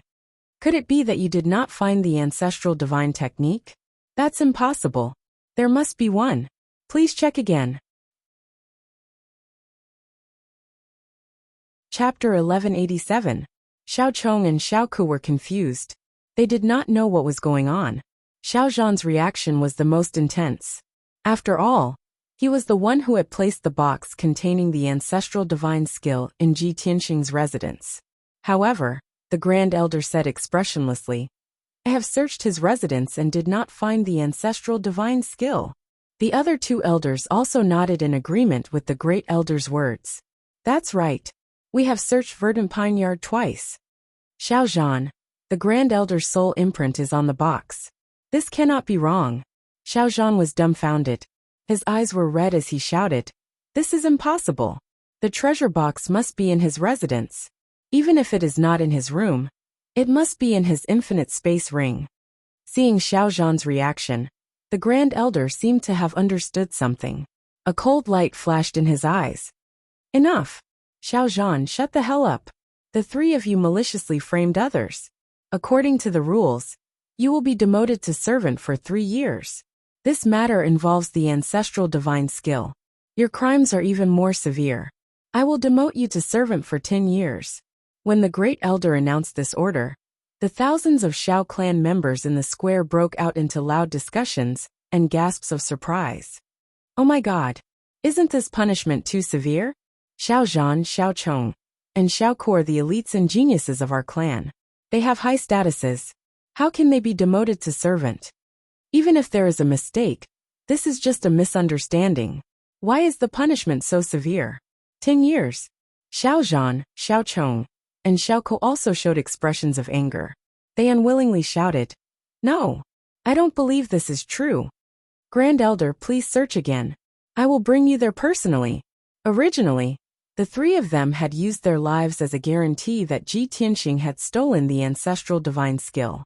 However, the Grand Elder had searched Verdant Pine Yard carefully and did not find the treasure box or the ancestral divine skill. He did not want to anger Ji Tianxing. After all, he had offended the genius of the Emperor Palace for no reason. Of course, he would punish the three of them severely. However, he could not bear to kill the three of them. The three of them were the elites of the Xiao clan. If they were killed, the loss would be too great. Therefore, the first elder chose a compromise and sentenced the three of them to 10 years of odd jobs.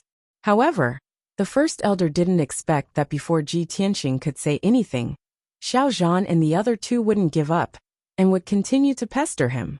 The first elder was so angry that he almost vomited blood. In his heart, he cursed these 3 idiots for not knowing what was good for them. "Enough! Are you going to disobey my orders?" The Great Elder roared furiously. Xiao Zhan, Xiao Chong, and Xiao Ke were all stunned. The 3 of them were shocked to the point their faces turned pale. They obediently shut their mouths and didn't dare to criticize or resist. Although they didn't know exactly what had happened, they still didn't know. However, they knew that they had already been defeated, utterly defeated. The only thing they could do now was to admit defeat and accept the Great Elder's punishment. If this continued, any intelligent person would be able to tell that something was amiss. Xiao Zhan had no choice but to calm down. He forcefully suppressed his anger and said word by word, "This junior will obey the Great Elder's orders." The first elder heaved a sigh of relief and said expressionlessly, "Second elder, you are the elder in charge of the Hall of Law. This order will be carried out by you. Xiao Zhan, Xiao Chong, and Xiao Ke will be stripped of their status and treatment. They will be reduced to odd jobs for 10 years. Take the 3 of them away." The second elder cupped his hands to show that he had obeyed, and was about to bring the 3 of them away from the stage. Everyone thought that this matter was over. Even Xiao Ling heaved a sigh of relief. She was happy and gratified for Ji Tianxing. However, no one would have thought that Ji Tianxing, who had been silent all this while, would step out of the crowd at this time. "Hold on!" he shouted in a dignified tone. His figure flashed and flew onto the stage. Swoosh! He stood beside the first elder. His entire body emitted a terrifying pressure that invisibly shrouded the entire place. Instantly, the few elders who were closer to him felt the immense pressure and couldn't help but take 2 steps back. Xiao Zhan, Xiao Chong, and Xiao Ke were even more suppressed by the invisible pressure. They couldn't even lift their heads. Ji Tianxing displayed the domineering aura of a transcendent expert and the confidence of a peerless genius. He was as dazzling as the sun, and everyone could only look up to him. He stared sharply at the first elder and said in a deep voice, "First elder, from the beginning to the end, no matter how Xiao Zhan, Xiao Ke, and Xiao Zhan slandered and insulted me, I didn't refute a single word. I thought that as the first elder of the Xiao clan, you would handle this matter impartially and give everyone a satisfactory explanation. I didn't expect that you would disappoint me." As soon as he said that, the thousands of Xiao clan members in the square widened their eyes in disbelief. They looked at Ji Tianxing as though they were looking at a lunatic. Cries of surprise rose and fell from the crowd. "Gosh! Is this kid crazy? How dare he question the first elder? What is this guy trying to do? Xiao Zhan and the rest have already been punished by the first elder. Is this kid going to add insult to injury? This guy's aura is too strong. It's even stronger than the first elder's aura. Where did he come from? No matter how strong he is still a member of the Xiao clan. How dare he be so arrogant? What right does he have to question the first elder's authority?" The first elder didn't dare to look Ji Tianxing in the eye. He lowered his head slightly and hesitated for a moment before asking, "Since you feel that my punishment is unfair, what do you want?" Ji Tianxing was expressionless and said coldly, "It's not what I want. I just want justice. Xiao Zhan, Xiao Ke, and Xiao Zhan slandered me.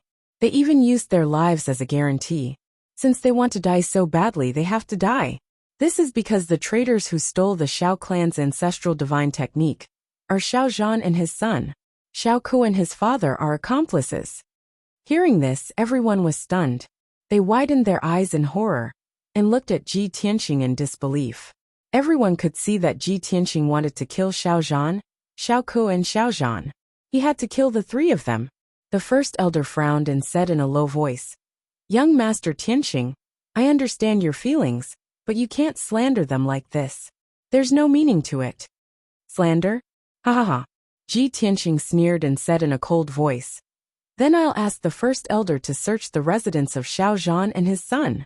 If you find the ancestral divine technique, please kill them in front of everyone." The first elder hesitated and glanced at Xiao Zhan and the rest. Xiao Zhan, Xiao Ke and Xiao Zhan were all confused. They didn't know what was going on. Xiao Chong and Xiao Ke were even smiling coldly, as if they didn't care at all. Seeing this, the first elder knew that the 3 of them couldn't have stolen the divine technique. Chapter 1188. The first elder led the other 2 elders into the night sky and rushed to the residence of Xiao Zhan and his son. Xiao Zhan, Xiao Chong, and Xiaoko all sneered at Ji Tianxing and didn't forget to mock him. Kid, are you confused by anger? So what if you're angry? So what if you deliberately slandered us?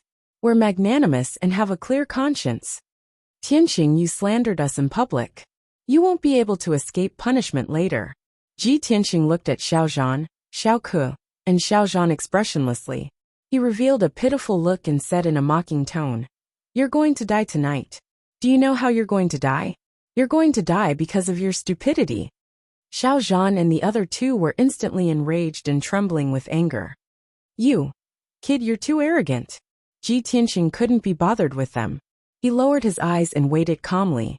Below the arena, Xiaoling secretly clenched her small fists and looked at Ji Tianxing with eyes full of admiration. She muttered silently, "Brother Tianxing, you're too strong. Your aura actually suppressed the first elder.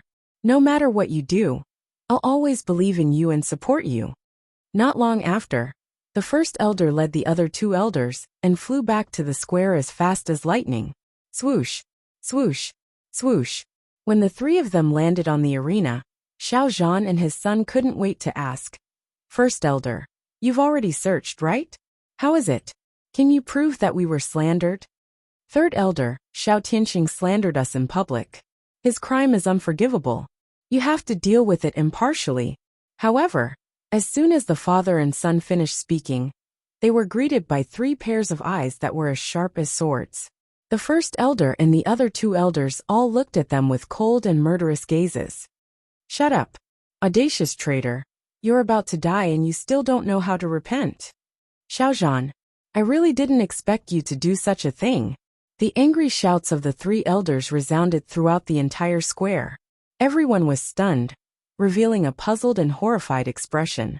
Xiaozhan and his son, as well as Xiaoke, looked at the great elder in confusion. The first elder could not be bothered to say anything. He expressionlessly took out a treasure box and presented it to everyone. This treasure box was found in Xiaochang's bedroom. It was hidden in the wall. Fortunately, I left my soul imprint on the treasure box. Otherwise, it would be impossible for ordinary people to find it. Then the first elder glared at Xiaozhan and roared, "Xiaozhan, the evidence is here. What else do you have to say?" Xiaozhan, Xiaochong, and Xiaoke were dumbfounded again. They stared at the treasure box as if they had seen a ghost. "This is impossible. How could this treasure box be in my room? We didn't do it.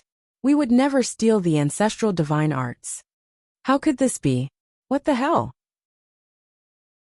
Why is this thing in Xiaochang's room?" The 3 of them were filled with fear. Their minds were in a mess, and they roared ferociously. However, the evidence was in front of everyone.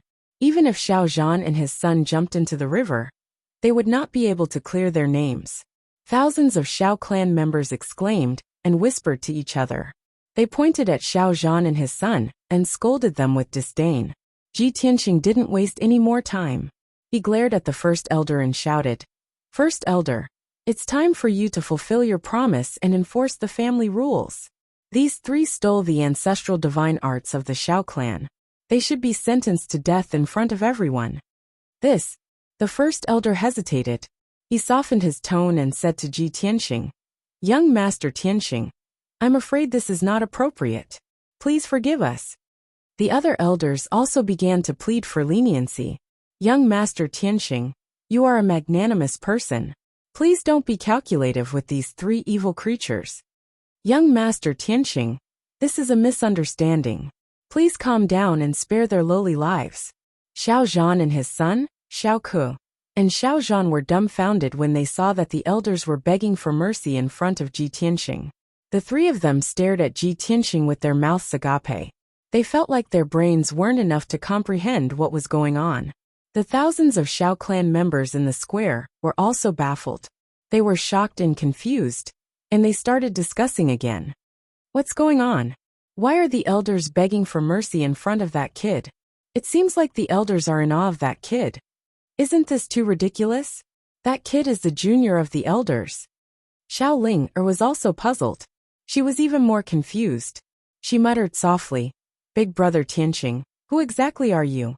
Why is your identity so mysterious?" In the ring, Ji Tianxing glanced at the first elder coldly. He sneered and said, "All right, since the first elder can't bear to do it, I'll punish them on your behalf." As he spoke, a golden light flashed in his right palm. It condensed into a golden sword. He walked to Xiao Zhan and kicked him to the ground. He said loudly, "Traitor Xiao Zhan, you stole our ancestral martial art. You deserve to be beheaded." When he said the word beheaded, he held the golden sword in his right hand and slashed down fiercely. Puff! Xiao Zhan's neck was cut off. His head rolled on the ground. Dark red blood spurted out from his neck. A cultivator at level 8 of Sky Origin stage was beheaded by Ji Tianxing with only one sword strike. Xiao Zhan didn't even have the chance to dodge. He didn't even have the right to resist. Everyone was dumbfounded. Everyone was shocked. The square was in dead silence. Thousands of people were terrified. They opened their mouths and felt a chill down their spines. Xiao Chong and Xiao Ku were scared out of their wits. They stood there in a daze, trembling. They didn't expect Ji Tianxing to be so arrogant. He dared to kill Xiao Zhan in front of everyone. At this moment, Ji Tianxing kicked Xiao Ku to the ground again. He raised his sword and was about to slash down. The Grand Elder was the first to react. He shouted, "Stop it!" The other elders also came to their senses. They quickly stood in front of Ji Tianxing and pulled Xiao Ku and Xiao Chong apart. "Master Tianxing, please calm down. Don't be rash. This is our Xiao clan's business. Please let us handle it. Master Tianxing, don't go too far. We Xiao clan have integrity. They may have offended you, but they don't deserve to die." The elders surrounded Ji Tianxing and tried to persuade him. Of course, there were also a few hot-tempered elders who scolded him. They were so angry that their faces turned green. Ji Tianxing glanced at the elders and sneered. "The three of them slandered me with their lives. Don't they deserve to die? Get out of my way. Whoever dares to stop me will die." Chapter 1189. Ji Tianxing alone had forced the 8 elders to retreat with just one sentence. Such a domineering and imposing aura had stunned the thousands of Xiao clan members. Their hearts were beating wildly from the shock. Xiao Chong and Xiao Ku were even more shocked and shocked. Their minds had collapsed, and they lay limp on the arena. Both of them were trembling like sifting chaff. They were so frightened that they broke out in cold sweat. They couldn't even speak a complete sentence. Ji Tianxing didn't care about the 8 elders, nor did he care about the discussions of the thousands of Xiao clan members. Swoosh! His figure flashed past the crowd and appeared in front of Xiao Chong. He kept his sword. Puff! With a dull sound, Xiao Chong's head was chopped off and rolled on the arena. He died with his eyes wide open. A gush of hot blood splattered on Xiao Ku's face. He was scared out of his wits. "Ah! Don't kill me. I don't want to die." Xiao Chong's father stole his ancestral divine skill and purposely placed it in your room to frame you. "You bastard! How can you be so cruel? I won't let you off even if I become a ghost." Xiao Ku ran like a madman. His hair was disheveled as he roared hysterically. He finally could not withstand the immense fear and spoke the truth in front of everyone. Of course, he was scared out of his wits. His words were incoherent, and he had completely lost control of himself. Ji Tianxing did not chase after him. He extended his right hand and threw the golden sword. Thud! The sword cut through the night sky and pierced through Xiao Ku's back. It pierced through his back and heart. The tip of the sword could be seen from his chest. Xiao Ku's roaring stopped abruptly. His body took 2 steps forward and fell heavily on the arena. He twitched a few times on the ground before he finally breathed his last. He died on the spot. The golden sword that was stabbed into his body slowly dissipated. There was a deathly silence in the square. Everyone stared at Xiao Ku's corpse. Their faces were filled with fear, and their backs were drenched in cold sweat. If they had not seen it with their own eyes, they would not have believed that Tianxing would be so arrogant and did not put the Xiao clan in his eyes at all. He actually dared to kill Xiao Zhan, Xiao Chong, and Xiao Ku in front of everyone in the square. This was simply shocking and audacious. In the eyes of the Xiao clan's members, no matter how big of a mistake Xiao Zhan and the other 2 had made, they should be dealt with by the Xiao clan's elders. Xiao Tianxing was only a branch family disciple, and he had absolutely no right to interfere with the family affairs of the Xiao clan. Everyone was silent for a moment, and then they gradually recovered from their shock. Instantly, waves of discussions erupted, and the crowd was excited. Too arrogant. Xiao Tianxing, this bastard, is simply treacherous. No matter how big of a mistake Xiao Zhan and the other two made, it's not up to a branch family disciple to punish them. Tianxing Xiao has no respect for his elders. He actually dared to kill a member of our Xiao clan in front of the statue of our old ancestor. This is an act of disobedience to the old ancestor. Elders, please take him down and deal with him according to the family rules. You must punish him severely. Not only were the members of the Xiao clan filled with righteous indignation, but the elders were also glaring at Ji Tianxing with ashen faces, as they roared furiously. Young Master Tianxing, you have gone too far. You are too arrogant. No matter how impressive you are in the central region, it has nothing to do with the Xiao clan. You have no right to interfere with the family affairs of the Xiao clan. You killed our members in front of all of us. You are trampling on the faces of the 8 elders, and trampling on the dignity of the Xiao clan. We will not let this matter rest. Even if we have to go to the imperial court, we will demand an explanation. Ji Tianxing looked at the elders indifferently, and his lips curled into a disdainful sneer. He wasn't a bloodthirsty person, but Xiao Zhan and the other two were courting death. They had to die. The elders of the Xiao clan knew about his background, but they didn't know how high his position was. The elders had never left the Xiao clan, and they didn't know about the situation in the outside world.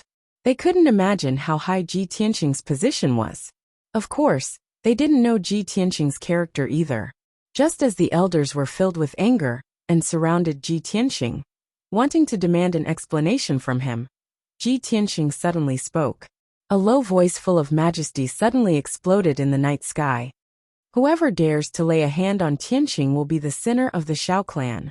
The voice reverberated, causing pain in everyone's eardrums and their faces to turn pale. Countless people lifted their heads to look at the sky, and saw a middle-aged man in a purple robe flying in the air with a cold expression. The middle-aged man was tall, and had a dignified appearance.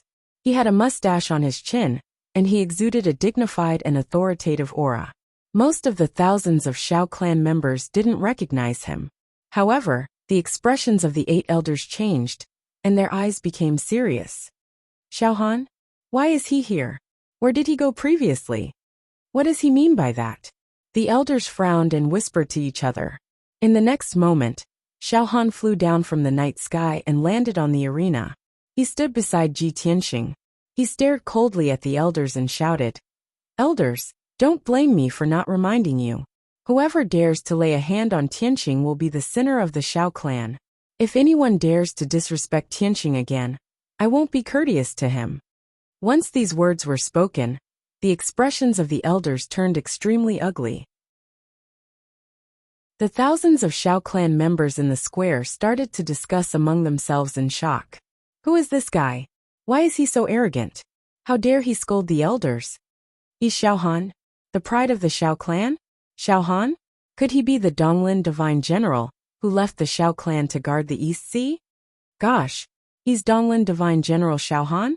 No wonder he dares to scold the elders. Tianxing is Xiao Han's nephew. Xiao Han is obviously trying to protect him. I'm afraid the elders can't do anything to him. The 8 elders were silent. They looked at Xiao Han and Ji Tianxing with mixed feelings. They didn't know what to do. Now that things had developed to this stage, the elders didn't dare to act rashly. They could only wait and see. At this moment, another aged and dignified voice resounded in the night sky. Ancestor has arrived. The descendants of the Xiao clan welcome you. This sudden voice immediately caused the entire square to boil. Countless people were in disbelief. Some were shocked, while others were looking at the night sky with joy. Gosh, the ancestor has been alarmed. Tianxing must be too arrogant. He must have alarmed the ancestor. The ancestor hasn't appeared for hundreds of years. I didn't expect him to still be alive. He actually appeared personally. Wow, I've lived for more than 100 years, but I've never seen the ancestor in person. Our Xiao clan's ancestor has appeared. Tianxing is dead for sure. Even Xiao Han can't protect him. Thousands of people from the Xiao clan were discussing excitedly. In the next moment, a ball of dazzling sacred golden light flew from the night sky and landed on the arena in the middle of the square. That ball of sacred golden light enveloped two elders. One of them was wearing a purple robe and had white hair. He was the third elder. The other elder in a black robe was skinny. His white hair reached his waist, and he exuded a mysterious and vast aura. He was the Shao clan's ancestor, Shao Wentian. When Shao Wentian arrived on the stage with the third elder, Shao Wentian was stunned. The thousands of Shao clan members in the square all knelt on the ground and paid their respects. Regardless of whether they were ordinary clansmen, the 8 elders, or divine general Shao Han, they all knelt on the ground and paid their respects. After all, they were all disciples of the Shao clan. They were all descendants of the Shao clan's ancestor. Only one person stood proudly on the arena and didn't kneel down. Chapter 1190. The appearance of the Shao clan's patriarch made all the members of the Shao clan extremely excited. Everyone knew that the Shao clan's patriarch had not been involved in worldly affairs for hundreds of years.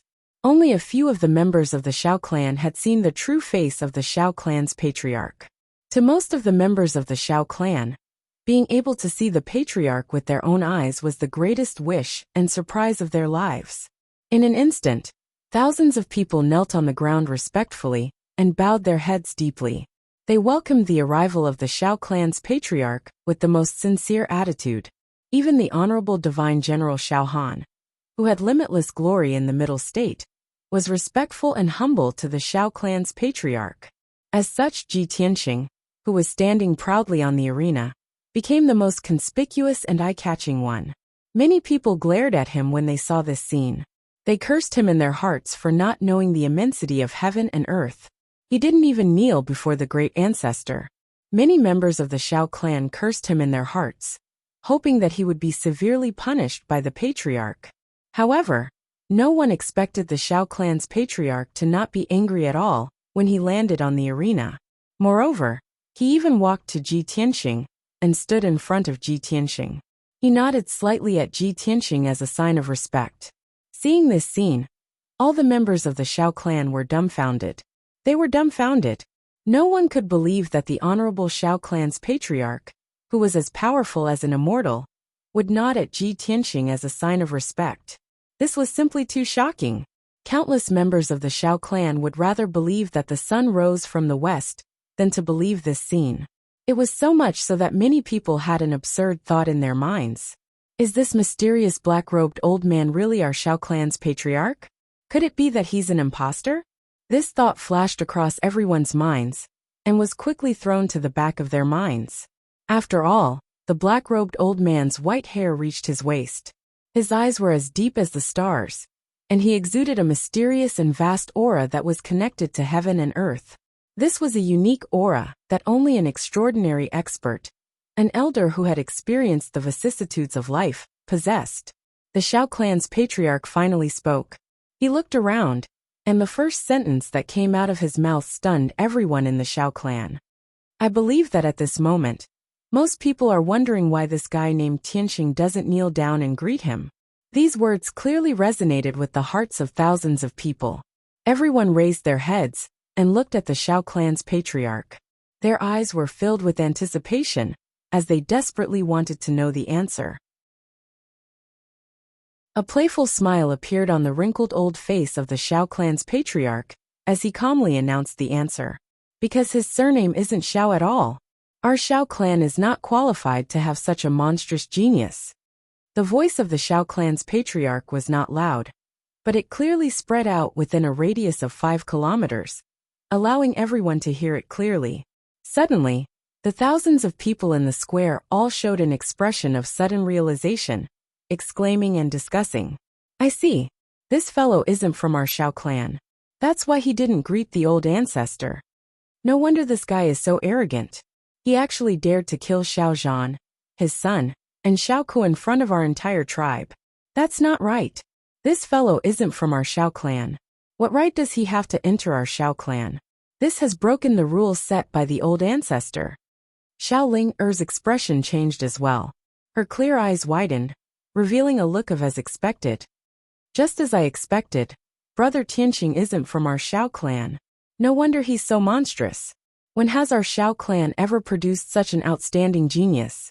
When thousands of Shao clan members were discussing, the Shao clan's patriarch pointed at Ji Tianqing and said in a deep voice, "He's the #1 genius of the human race. He's also the #1 genius of the monarch mansion. He's the pride of the human race. He's also my friend. I haven't cared about worldly affairs for hundreds of years. I've been in seclusion, comprehending the mysteries of heaven, just to wait for his arrival." After hearing this news in secret, everyone in the Shao clan was inexplicably shocked as they exclaimed. Even the elders were shocked to the point that they were dumbstruck. Their eyes were filled with disbelief. Gosh, this fellow is actually friends with our old ancestor? How is this possible? Our old ancestor has lived for thousands of years. This fellow is at most 20 years old, right? Are you guys dumb? Didn't you hear what the old ancestor said? He's been waiting for this fellow for hundreds of years. This is too inconceivable. It's just like a fairy tale. No wonder Xiaohan personally led this fellow into the Shao clan. No wonder this fellow is so arrogant and doesn't take the elders seriously. Oh my gosh. The #1 genius of the human race and the old ancestor's friend. What kind of freak is this fellow? I just want to know what's this fellow's name. Ji Tianqing ignored the thousands of Shao clan members and looked at the Shao clan's patriarch calmly. He asked with a playful smile, "Senior, I just killed 3 disciples of the Shao clan in front of everyone. The 3 of them are your descendants. Aren't you afraid that your descendants will have an opinion if you say that I'm your friend?" As he spoke, he glanced at the corpses on the arena. The corpses of Xiao Zhan, Xiao Chong, and Xiao Ku were already cold, but they were still lying on the arena. The Shao clan's patriarch didn't even look at the corpses.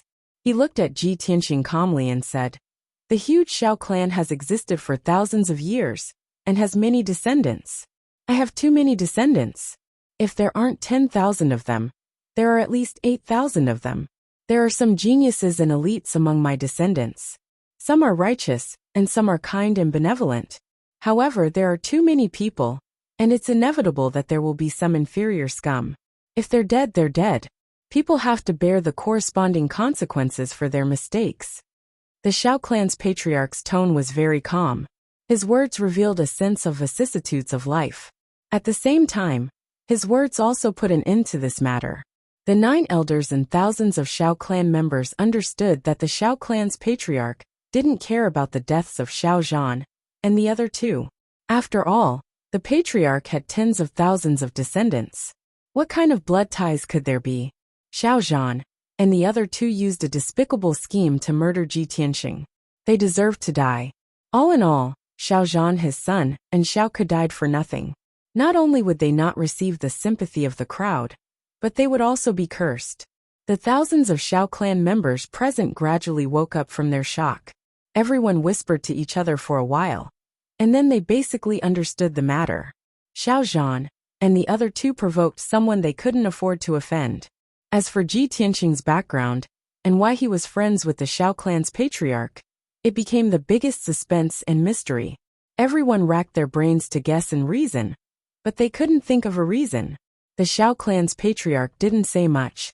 He instructed the first elder and bid farewell to Ji Tianqing before turning to leave. This matter came to an end for the time being. Chapter 1191. The figure of the Shao clan's patriarch disappeared into the night sky and drifted away. A long time after he left, the invisible pressure that lingered in the square gradually dissipated. Thousands of Shao clan members stood up one after another and whispered to each other. The topic of everyone's discussion revolved around Ji Tianqing and the Shao clan's patriarch. But even if they racked their brains, they could not figure out how a 20-year-old peerless genius could be friends with the Shao clan's patriarch, who had lived for thousands of years. Recalling what had happened previously, the Shao clan members still had lingering fear in their hearts. They looked at Ji Tianqing with eyes full of reverence. At this moment, no one dared to criticize Ji Tianqing anymore. Everyone was filled with curiosity and reverence towards him, sizing him up without blinking. The other elders also calmed down and gathered around the third elder, asking about his injuries and the condition of his body. The third elder did not hide anything and happily told everyone that it was Tianxing who had healed his injuries and allowed him to recover his cultivation. When everyone heard this miraculous news, they immediately exclaimed in disbelief and started discussing. Not long after, the atmosphere in the square eased up. The first elder sent a few guards to drag the corpses of Xiaozhan and the other two down and clean up the blood on the arena. Then he announced loudly, "Everyone, this year's Holy Fire Festival is not over yet. Leave the rest of the time to the young men and women of our clan. Young men and women who want to receive the approval and blessings of our clan members. Please bravely go up to the arena and tell your story and wish in public." After saying that, he led the elders out of the arena. The arena became empty, waiting for the brave young disciples to declare the love in their hearts in front of everyone. However, everyone was still immersed in the shock from before, and were still whispering to each other. Those young men and women who were prepared to take this opportunity to confess were only focused on discussing Ji Tianxing and the Xiao clan's patriarch. They even forgot to go up to the arena to confess. After a long time, a graceful figure walked through the crowd and went up to the arena. Everyone's gaze was attracted, and they all looked towards that graceful figure. After seeing that graceful, pure and lovely figure, the crowd immediately broke out into a series of discussions. "Oh my God, it's Xiao Ling. What is she doing? Is she going to confess to someone? Wow! Our Xiao clan's #1 beauty, Xiao Ling, who countless young disciples yearn for even in their dreams, actually took the initiative to confess to someone?" Without a doubt, the young woman that bravely walked up the ring under the gazes of everyone was precisely Xiao Linger. She lowered her head slightly, her cheeks flushed red. She shyly walked to the ring and stood there, not daring to speak. Perhaps because she was too shy, she kept her head down and didn't dare to look at anyone. Her hands even brushed the long hair on her temples. Her subconscious action was only to relieve her embarrassment and shyness, but it made her reveal a trace of a charming beauty amidst her innocence and cuteness. Instantly, countless young men in the square stared at her without blinking. Everyone was filled with anticipation, eager to know what she was going to say and do. Ji Tianxing stood in the crowd and looked at Xiao Ling with a calm expression. A faint smile hung on the corner of his mouth. Xiao Chen stood beside him and also looked at Xiao Ling on the stage. He silently waved his fist and cheered for Xiao Ling. He had liked Xiao Ling for many years, but had never expressed his feelings all along. Xiao Ling's attitude towards him was only that of a friend or brother. Although he guessed what Xiao Ling was going to say, he felt a little jealous and sour in his heart. However, he also believed that Xiao Ling's choice was the right one.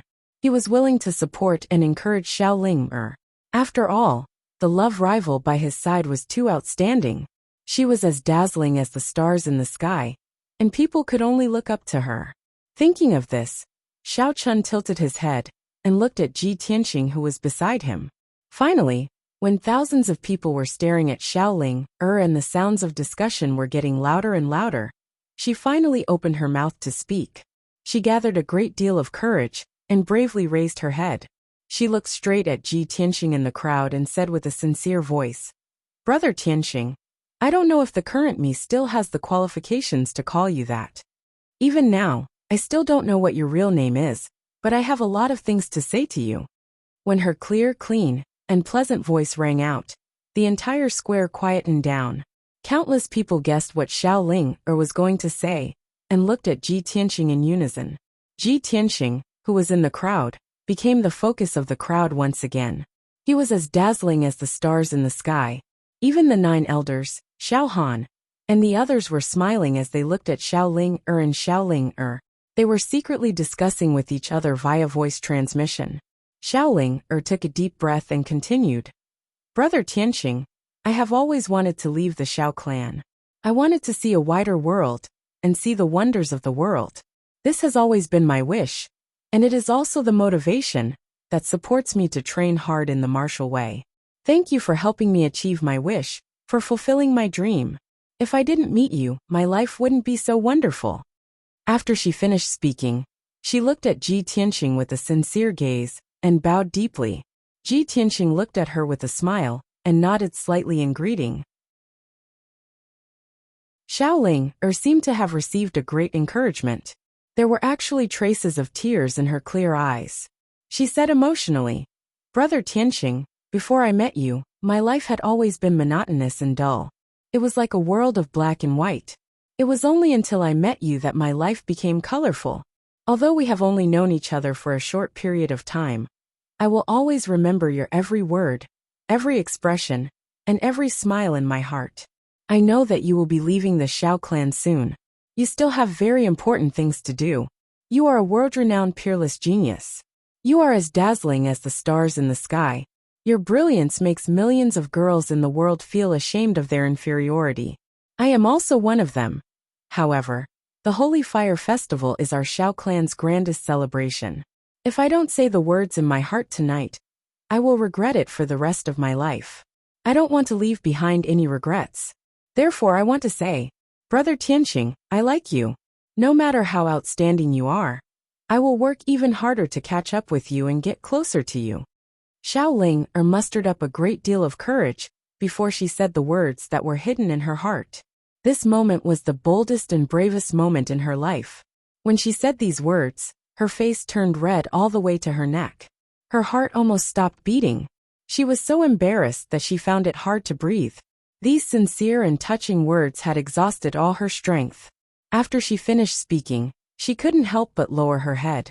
She didn't dare to look at Ji Tianqing's expression. Her heart was filled with apprehension and uneasiness. Her fingers were intertwined as she waited for Ji Tianqing's response. The thousands of Xiao clan members in the square were stunned for a moment before they cheered and discussed noisily. Chapter 1192. The Xiao clansmen in the square had different opinions and were in an uproar. Damn it! Our Xiao clan's #1 beauty was abducted by an outsider just like that. So many young talents in our clan failed to move her, but she took the initiative to confess to this fellow. It's too infuriating. That's right. Our clan's young talents pursued her for many years, but she remained unmoved. I didn't expect her to fall in love with this fellow at first sight, after knowing him for only a few days. Everyone stopped sighing. Look at that young master Tianqing. How suave and handsome is he? What is his strength and identity? Are our Xiao clan's young disciples worthy of Linga? It has to be a peerless genius like young master Tianqing. That's right. Young master Tianqing is the #1 genius in the continent, and is friends with our Xiao clan's patriarch. Many beauties admire such a lofty figure. Most of the young disciples were pounding their chests and stamping their feet. They were incomparably jealous and envious of Ji Tianqing. However, some of the older elders of the Xiao clan were in favor of this matter and were optimistic about it. Right when everyone was discussing animatedly and Xiao Linger was waiting with a heart full of anxiety, Ji Tianqing finally spoke. With a trace of a gentle smile on his face, he looked at Xiao Ling, with a sincere gaze and said, "Miss Ling, although I've only known you for a few days, I can see and feel that you're a very special girl. You're pure and kind, smart and cute. You're also very straightforward. You're a good lady who dares to love and hate. It's a pity that I'm destined to let you down, because I already have a wife. She's the person I've decided to spend the rest of my life with. I can't and won't let her down. I think it's more suitable for us to be friends." His expression and tone made people feel a strong sense of sincerity. It made people feel as if they were bathed in the spring breeze. However, the content of his words made Xiao Linger cry instantly. Her face turned pale, and her body trembled slightly. The thousands of Xiao clan members in the square also changed their expressions as they exclaimed and discussed. "Oh my God! This fellow actually rejected Xiao Linga? Xiao Linger is the #1 beauty in our Xiao clan. How is she not worthy of him? We bitterly pursued Xiao Ling for many years, but she didn't even spare us a glance. She confessed to young master Tianqing, but was heartlessly rejected? The heavens are blind. Sigh. What a pity. The two of them are so compatible. It's a pity that young master Tianqing already has a wife. What an ill-fated relationship." A peerless genius like young Master Tianqing should have many female confidants. He actually didn't accept Xiaoling, and is loyal to his wife. Isn't his wife too blessed? Even an ordinary rich family would have 3 wives and 4 concubines. Young Master Tianqing, just take Xiaoling in. Even if she's a concubine, it's fine. Many of the Xiao clansmen felt that it was a pity. Many of the young disciples heaved a sigh of relief. They were happy to see this. In their opinion, since Ji Tianqing had rejected Xiaoling, they still had a chance to pursue Xiaoling, Xiaoling, who was in the arena, stared blankly at Ji Tianqing. Her eyes were filled with disappointment, and they were filled with sparkling tears that kept sliding down her cheeks. However, she still maintained her smile and nodded at Ji Tianqing. Her voice was a little choked as she said, "Big brother Tianqing, I really envy your wife for being able to obtain your exclusive love and care. Thank you for giving me such a beautiful memory and changing my fate. I wish you and your wife a happy and loving life forever. If big brother Tianqing doesn't mind, let's be good friends. Is that okay?" Ji Tianqing smiled and nodded. Xiaoling was greatly encouraged, and the pain in her heart lessened a lot. She hesitated for a moment and continued to ask, "Big brother Tianqing, can you tell me what your real name is?"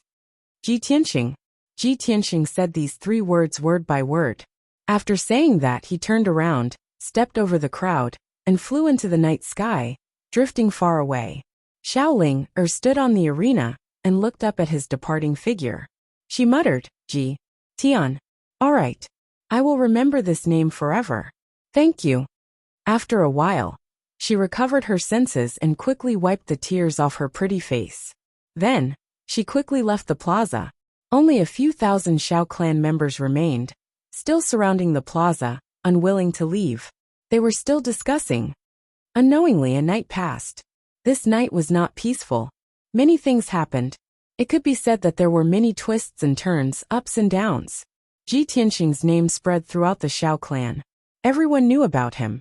In the Xiao clan, regardless of gender or age, everyone was discussing him and his deeds that night. Clearly, he had left an indelible impression on the Xiao clan. They would not forget him for the next 100 years. At noon, the 3rd elder led Xiaoling, and Xiao Chen to pay a visit to Xiaohan. These 2 young geniuses had already received the generous rewards from the Xiao clan.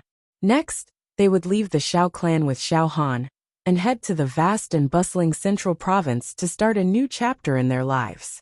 After discussing the itinerary and plan, they decided to depart early the next morning. At that time, Xiaohan would bring Ji Tianqing, Xiaoling and Xiao Chen. The 4 of them would leave the Xiao clan together. At the same time, Ji Tianqing was meditating in his room.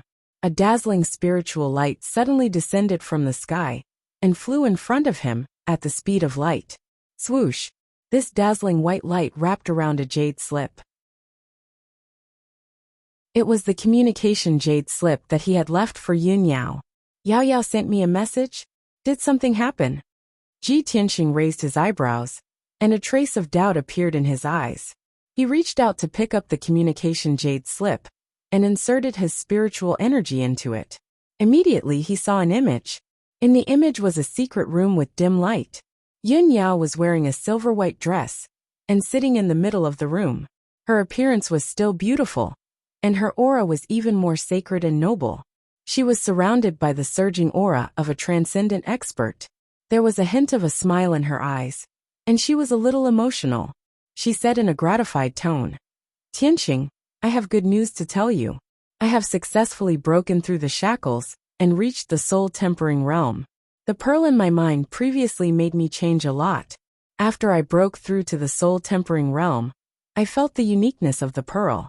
Moreover, my spiritual energy is different from ordinary soul-tempering realm experts. Even my spiritual energy Dharma eyes are different." When Ji Tianqing heard this news, he immediately felt gratified and smiled. He thought to himself, "That's great. Yao Yao has finally broken through to the soul-tempering realm. She has the Neptune divine pearl, and is the reincarnation of the Yaoguang goddess. Of course, her spiritual energy is different." At this moment, Yun Yao in the image continued, "Tianqing, the situation in the central province is stable now. All the races are fighting against the demon race and are doing their best to resist the invasion of the demon race. Chapter 1193. Ji Tianxing stowed the jade slip away after reading Yin Yao's message. He pondered silently for a while. The situation on the central plain is stable right now. Even if I return, there's nothing for me to do. I can only cultivate in seclusion. Why don't I meet up with Yao Yao and head to the Godfall Cliff and the Eastern Sea's bottomless chasm together to search for the Neptunian divine pearl? After making up his mind, he thought about the geography of the continent and came up with a plan. He picked up the jade slip and used the power of his soul to input information into it. Yao Yao, I've already finished my business. I don't plan on returning to the central plain either. I have something even more important to do. I need your help with this, so you should leave as soon as possible. We'll meet up at Heavenly Swaying City. I'll be there in half a month at most. I'll be waiting for you in the city. I won't leave until I see you. With that, he poured his magic power into the communication jade slip and released it. Swish! The communication jade reduced to a streak of light and shot into the sky, vanishing very soon. Ji Tianxing stood up, tidied his clothes, and stepped out of the room. He entered Xiao Han's room and saw him in the study. Xiao Han sat alone in the study as he pondered something. Seeing Ji Tianxing arrive, he hurriedly dismissed his thoughts and greeted Ji Tianxing. He asked, Tianxing, you've come at the perfect time. I just happened to have something to talk to you about. What a coincidence. I just happened to have something to talk to you about as well. Ji Tianxing smiled and sat down beside him. Xiao Han raised an eyebrow. He smiled. Oh, what is it? Tell me first. Ji Tianxing did not beat around the bush. He cut straight to the chase. I've already finished my business in the Shao clan this time, but I have something even more important. As a result, I won't be waiting for you. I'll be leaving soon. I've come to bid farewell to you this time. Huh. Xiao Han immediately frowned. He asked in surprise, Tianxing, you're not returning to the central plain with us? I was just about to say that we'll set off together tomorrow morning. Pausing for a moment, he looked at Ji Tianxing with a playful gaze. He lowered his voice and said, Tianxing, are you worried that if you go back with us, you will feel awkward facing Ling? Ji Tianxing shook his head and chuckled. Divine Commander, what are you thinking? Of course, that's not the reason. I'm not going back to the Central Plains. I'm going to look for an ancient ruin. Only then did Xiao Han reveal a look of understanding. He smiled and nodded, saying, So that's how it is. All right then, I won't keep you any longer. Let's get down to business. Lord Divine General, then I will take my leave. Ji Tianxing cupped his fists and bowed to him. Xiao Han also stood up and nodded. Tianxing, I'll send you off. After that, he left Tingfeng Garden with Ji Tianxing and flew toward the exit of the Shao clan. Not long after, the two of them reached the exit. Xiao Han cast a spell to activate the array, and a dazzling door of white light appeared in the sky. Tianxing, take care. See you again. Xiao Han cupped his fists and smiled at Ji Tianxing. See you again. Ji Tianxing cupped his fists and returned the greeting. He turned around and stepped into the door of light, leaving the Shao clan. Swoosh! In the next moment, he appeared in the sky above Gemini Island. His sleeves fluttered as he flew high into the sky. He stepped on the vast sea of clouds and flew toward the northeast. When the Monarch Mansion Master gave him the mission, he had given him information about the fallen god Cliff and the sun and moon furnace. According to the information, the fallen god Cliff was located in the mountains in the east of the mainland, between the Central Plains and the Eastern Sea. In that area, there were tens of thousands of towering mountains and peaks. The mountains were stacked on top of each other, rising and falling continuously. Many of the peaks were tall and steep. They stood between the heavens and the earth, and most of them were covered by white clouds and thick fog. There were many demons and giant beasts in the mountains, as well as some mysterious ancient races. Although the fallen god Cliff was not as dangerous as the great swamp of the southern wilderness and the returning ruins of the Eastern Sea, it was still a dangerous forbidden area. Ordinary experts could not enter. The fallen god Cliff was in the deepest part of the fallen god Cliff. It was very mysterious and hidden. It was said that in ancient times, the fallen god cliff was a hilly area with relatively flat terrain. However, the Great War of the Gods broke out. Many gods fought in the 9 heavens, causing the sun and moon to dim and the stars to fall. The fierce battle tore through the sky, causing tens of thousands of meteors to fall. Meteors from outer space landed in the fallen god cliff, burning the area. The ground was also blasted with tens of thousands of craters and cracks.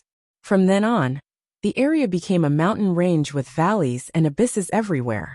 There was even a powerful deity who had fallen in the great battle.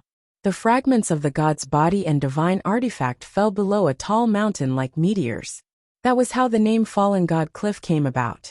This legend originated from far too long ago, so it was impossible to verify its authenticity even now. However, Ji Tianxing would rather believe it to be true than not. He had to go to the Fallen God Cliff and investigate the matter. This matter was related to the Neptunian divine orb, as well as Yin Yao's life. He obviously had to be careful. Time passed quickly. 5 days passed very quickly.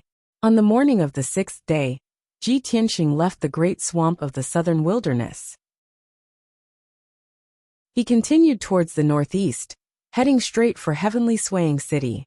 As he traveled, he found some time to check on the little black dragon and Qian Yu's situation. Ever since the little black dragon and Qian Yu had devoured the phoenix sacred heart, they had been refining it in the world within the sword. So many days had passed, but the two of them were still in seclusion. Although they had still failed to refine the phoenix sacred heart, their strength and cultivation were rapidly increasing. Ji Tianxing estimated that they would need around 3 months, at the very least, to completely refine the phoenix sacred heart. It could not be helped. After all, it was a divine artifact left behind by the phoenix. How could it be refined so easily? Unknowingly, 14 days passed. On this evening, Ji Tianxing finally arrived at Heavenly Swaying City. This was an ancient city, with 1,000 years of history. Its dark brown walls were mottled, and it was surrounded by tall mountains. Although the city was not very large, and the population was less than 1 million, it possessed a heavy heritage and atmosphere of martial arts. After all, this was the city closest to the 10,000 mountains. The cultivators who wanted to venture into the 10,000 mountains to search for treasures, gather herbs, and hunt demonic beasts would all rest in Heavenly Swaying City. In the old and simple city, there were shops related to martial artists everywhere, selling all kinds of resources and materials that martial artists needed. Most of the people on the streets carried blades and swords. They gave off the sharp presence unique to cultivators. Ji Tianxing was rather special. He strolled through the city empty-handed, strolling around leisurely. He did not carry any weapons, and he was handsome and elegant. He wore white robes, which made him seem like a noble young master. However, he gave off an invisible presence that made people feel reverence and respect. Chapter 1194. After Ji Tianxing entered Sky Swang City, he found an inn to stay for the time being. Since he had nothing to do, he waited for Yun Yao while gathering information in the city. He sat in a tea house and drank tea. He used a little bit of his soul power to hear all the sounds within a few thousand meters. Soon, he heard that many powerful adventurers and experts were discussing a strange matter. In their conversation, they mentioned the 10,000 mountains range and myths, which immediately piqued his interest. Therefore, he listened attentively, trying to find out some useful information. In a private room on the 3rd floor of the tea house, a few primal core experts were discussing this matter in low voices. Brothers, do you all know about the strange thing that happened yesterday morning? Yes, now half of the people in Sky Swang City know about it. I heard about it too. It is said that yesterday morning, in the 10,000 mountains range, there was a dazzling rainbow light that lit up half the sky. I saw it with my own eyes yesterday morning. At that time, when the sun rose, there was a dazzling rainbow light in the depths of the 10,000 mountains range that lit up half the sky. It was even more dazzling than the sun. Brothers, that mysterious rainbow light came from the depths of the 10,000 mountains range. Many people in the city said that it was the morning glow, but I definitely don't believe it. It was clearly a vision of heaven and earth. When he heard this, Ji Tianqing frowned, and a light flashed in his eyes. Many martial artists in the city are discussing this matter. They all said that they saw the rainbow light in the sky. It seems that this matter is true. The mysterious rainbow light in the depths of the 10,000 mountains range. Could it be related to the fallen god cliff? As he thought of this, he became more interested in this matter and listened even more attentively. The few Yuan Dan stage adventurers were still whispering amongst themselves. The old saying is right. Whenever there is a vision of heaven and earth, there must be a divine item that is born. If it is not a magical treasure, then it must be a rare mythical beast. I feel that the rainbow light is not simple. We need to investigate it. The 10,000 mountains range covers an area of 200,000 miles. The rainbow light in the depths of the mountain range is at least tens of thousands of miles away from Skyswang City. If it wasn't for the birth of a divine object, what kind of light could illuminate the sky for tens of thousands of miles? I'm willing to bet that there's definitely an earth-shattering divine item in the depths of the mountain range. Everyone knows that there is an ancient legend in the 10,000 mountains. It is said that a god fell from the sky and fell into the mountains. In my opinion, it might be a divine artifact left behind by that god. After thousands of years, it has reappeared in the world. Alright, let's stop talking nonsense. Instead of guessing here, why don't we take a trip to the mountains and see for ourselves? Hey, let's just talk about it. Are you really going to look for it in the mountains? Second brother, don't be rash. We all know how dangerous the 10,000 feet mountain range is. If we meet a demonic beast king, we will all die. Now that a strange phenomenon had appeared, countless experts had rushed to the depths of the mountain range to investigate the truth. If we join in the fun now, what's the difference between that and seeking death? Yes, what third brother said makes a lot of sense. I've already asked around. Last night, over 100 experts and more than a dozen powerhouses quietly entered the mountain. If we go in now to investigate, I'm afraid we will be killed by others before we can find out the truth. You can't say that. In our line of work, we live on the edge of a knife. Wealth comes from danger. What if we are lucky enough to find a divine artifact or a divine beast? Wouldn't we be able to achieve great success? That's right. We are adventurers. If we are afraid of death and don't take risks, we will live without dreams. What's the difference between us and fat pigs? The few adventurers were very conflicted. After arguing for a long time, they still couldn't come to a conclusion. They were curious about the mysterious multicolored light within the 10,000 mountains range and wanted to investigate it. They harbored the dream of becoming rich overnight and soaring into the heavens. But they knew how dangerous the 10,000 feet mountain range was and didn't dare to join in the fun at this juncture.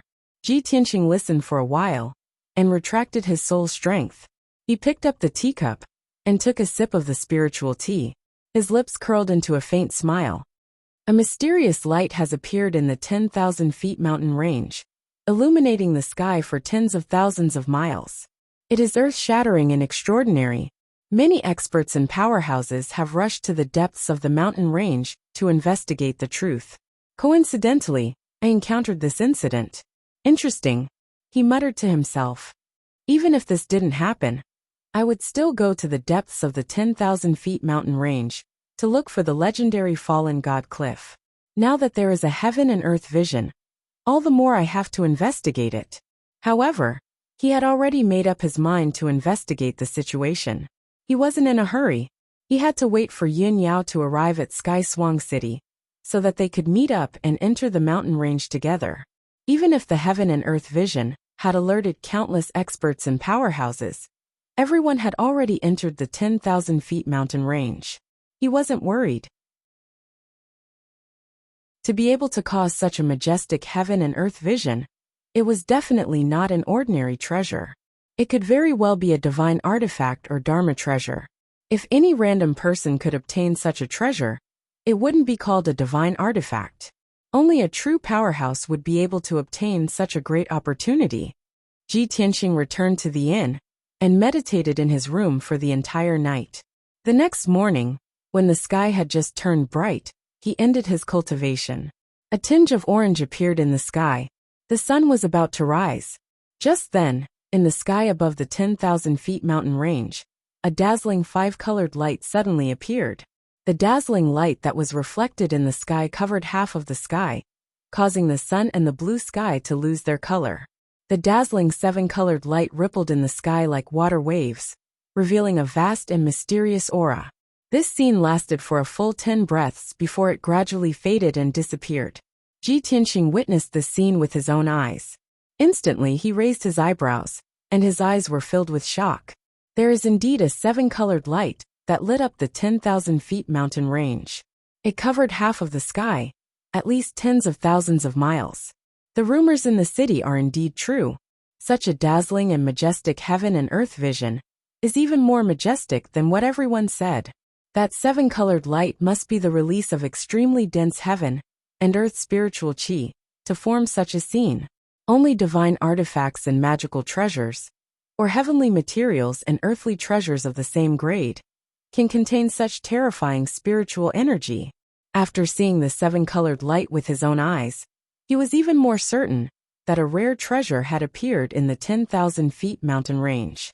Although he wasn't sure if the unknown divine artifact was a divine artifact, a divine medicine, or a divine beast, he was filled with anticipation.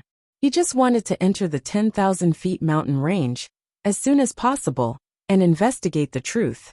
For the entire day, Sky Swang City was bustling with noise and excitement. Most of the citizens saw the seven-colored light and were shocked and amazed.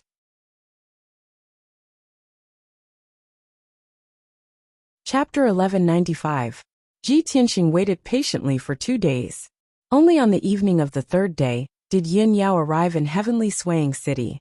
Both of them wore the Lingxi bracelet, so they could sense each other's presence as soon as they were within 1,000 kilometers of each other.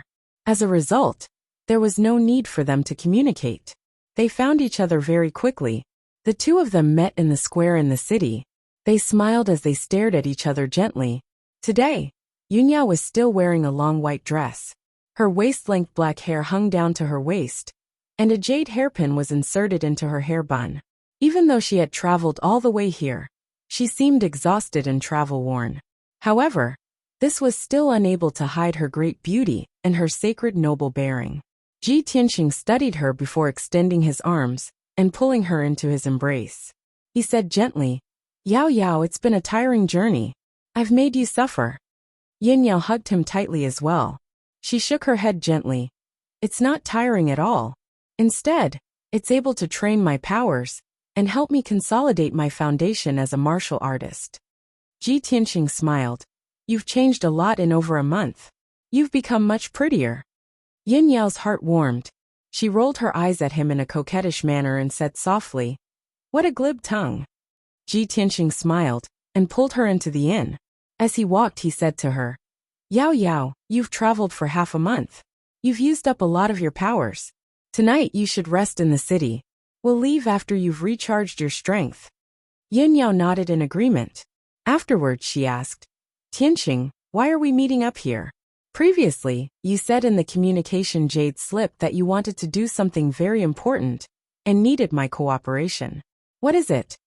Ji Tianxing brought her back to the room in the inn before explaining secretly, "Yao Yao, it's a long story. It's related to your life and your future as a martial artist. Let me explain slowly." Afterwards, he told Yun Yao about the matter of finding the Neptunian divine pearl in detail. After Yun Yao learned the whole story, she immediately felt incredulous and revealed a look of surprise. "The Neptunian divine pearl in my body is actually condensed from the Yaoguang goddess soul? This was only her 7th fragment. Were there 6 other Neptunian divine pearls in the world? It's no wonder that I feel like I've changed so much after breaking through to the soul refinement realm. The effects of the Neptunian divine pearl are constantly being revealed." Ji Tianxing nodded and said with a solemn expression, "Yao Yao, this is our biggest secret. Other than our parents, we can't let anyone else know. What I can be sure of is that you are the reincarnation of the ancient goddess Nacrolite. However, you have only inherited the 7th soul of the goddess, and your soul and memories have yet to awaken. Moreover, you only have 5 years left." You can only extend your lifespan by fusing with even more Neptunian divine pearls as soon as possible. At this point, he paused for a moment to give Yun Yao some time to calm down. However, Yun Yao remained relatively calm. She only frowned and revealed a sliver of worry. Ji Tianxing comforted her gently. However, Yao Yao, don't worry. I'll do my best to find the Neptunian divine pearl for you. I won't let anything happen to you. Yeah, Tianxing, I believe in you. Yun Yao also nodded sternly as she looked at him gently. She trusted Ji Tianxing deeply, even more than she trusted herself. After a moment of silence, she asked, Tianxing, did you call me here to take me to find the Neptunian divine pearl? That's right. Ji Tianxing nodded. Outside Sky Swaying City is the 10,000 mountains. In the depths of the mountains is a mysterious Godfall Cliff.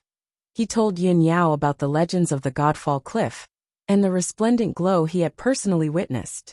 Yun Yao also found it very unbelievable after hearing that. Her eyes shone brightly as she became eager. Tianxing, even if it's not a god artifact, it's still a treasure of the same grade, to be able to cause a phenomenon like the resplendent glow. Do you think it's possible that the Neptunian divine pearl caused this phenomenon? Ji Tianxing smiled and nodded. I've thought of that before, and I think it's very possible. If that's really the case, then that's fantastic. We have to obtain it no matter what. Yun Yao held his hands and said, Tianxing, let's enter the 10,000 mountains as soon as possible, just in case someone else gets there first. Ji Tianxing shook his head. There's no need to hurry.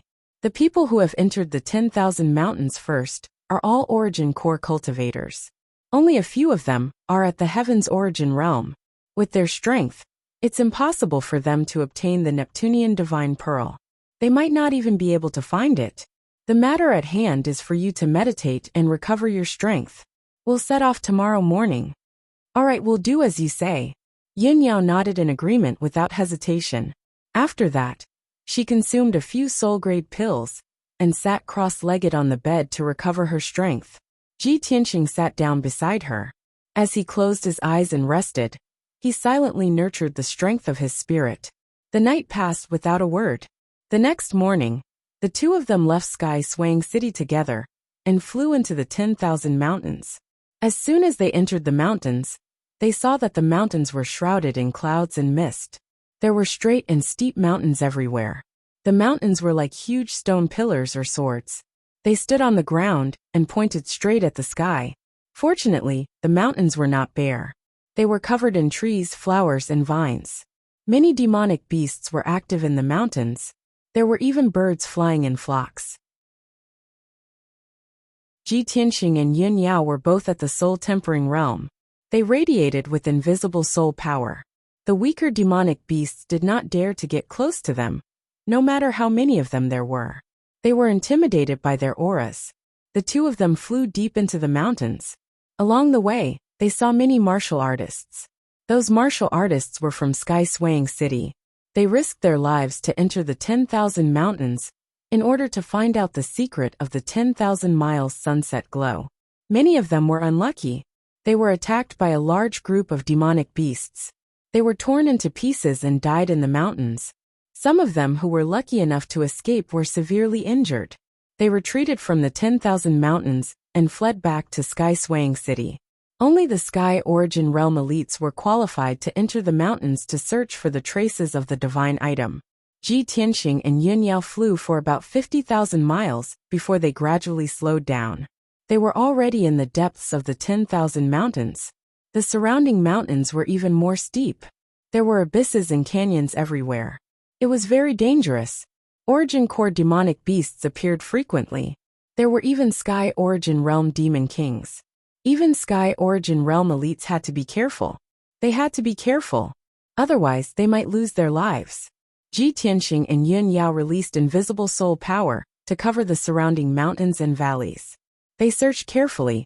Unknowingly, an entire day had passed. When night fell, the world was dark. The two of them found nothing. Other than the nests of many powerful demonic beasts, they did not detect the aura of the divine item.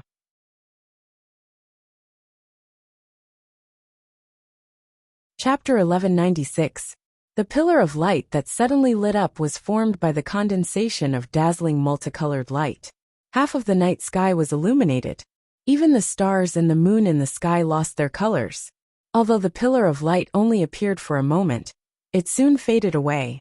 But Ji Tianxing could still sense that the night sky was filled with strong fluctuations of spiritual energy. He could roughly judge that the source of the colorful pillar of light was 30,000 miles ahead of them. Yao Yao, let's go and take a look. While talking, he took Yin Yao and flew forward at the fastest speed possible. Yin Yao also saw the colorful pillar of light with her own eyes, and sensed its magnificent aura. She didn't need Ji Tianxing to tell her that the colorful pillar of light was most likely related to the divine item. Swoosh, swoosh. The two of them turned into streamers and streaked across the night sky as fast as lightning, heading straight for the depths of the mountain range 30,000 miles away. While they were on their way, they noticed that the demon beasts in the mountain range were restless. Waves of excited and manic roars echoed in the mountains, breaking the tranquility of the night sky. There were even many powerful demonic beasts that were flying rapidly in the night sky, rushing towards that area. Time passed quickly. 8 hours passed quickly. At dawn, Ji Tianxing and Yin Yao finally flew 30,000 miles away and stopped near a vast, ancient mountain range. This area was exactly where the colorful pillar of light had lit up. The sky was shrouded by boundless clouds and mist, like a layer of white barrier, obscuring the mountain range. On the ground, steep mountains that were thousands of meters high stood one after another. These mountains were so steep that they looked as if they had been chopped by knives and axes. Warriors who couldn't fly wouldn't be able to climb up the mountains at all. There was a forest growing on the mountain peak. All of them were rare and ancient trees. There were also many exotic flowers and herbs. Dense vines with wide or slender leaves were climbing up the cliffs. Vines that were hundreds of meters long were hanging down and attached to the cliffs. At the foot of each mountain was a dark, lightless valley that looked like an abyss. The surroundings were completely silent, and not a single noise could be heard.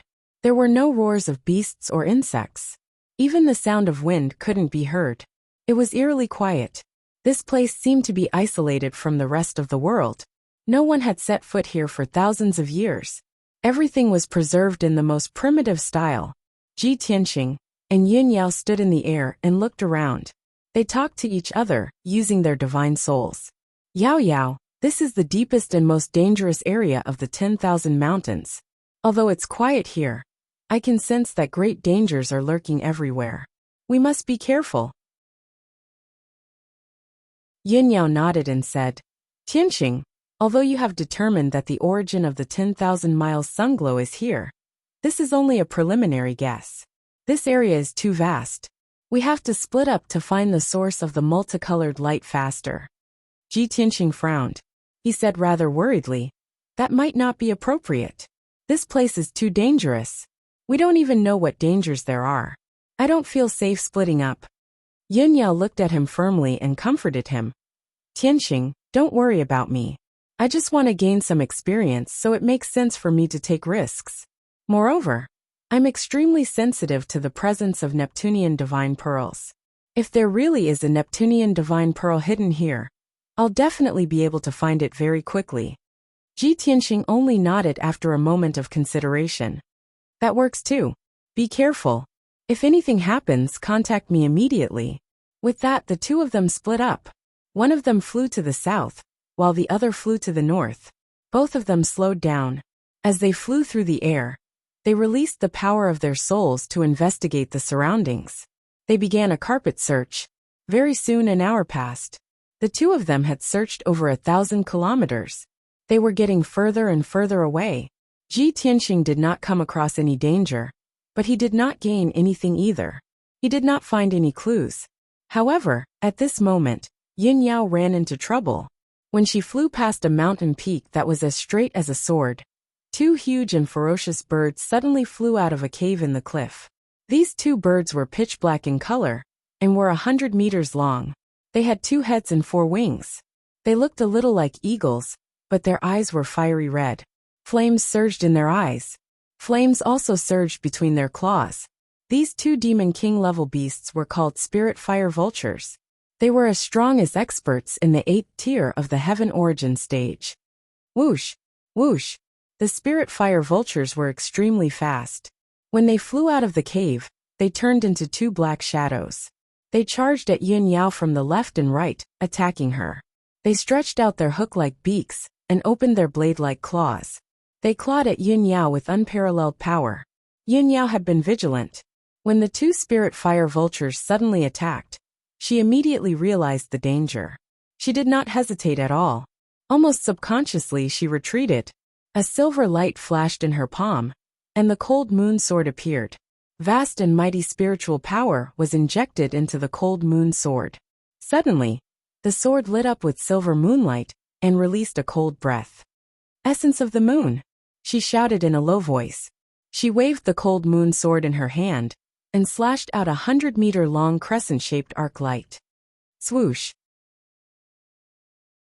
The bright crescent-shaped arc light cut through the cloud-filled sky and instantly hit the spirit fire vulture on the left.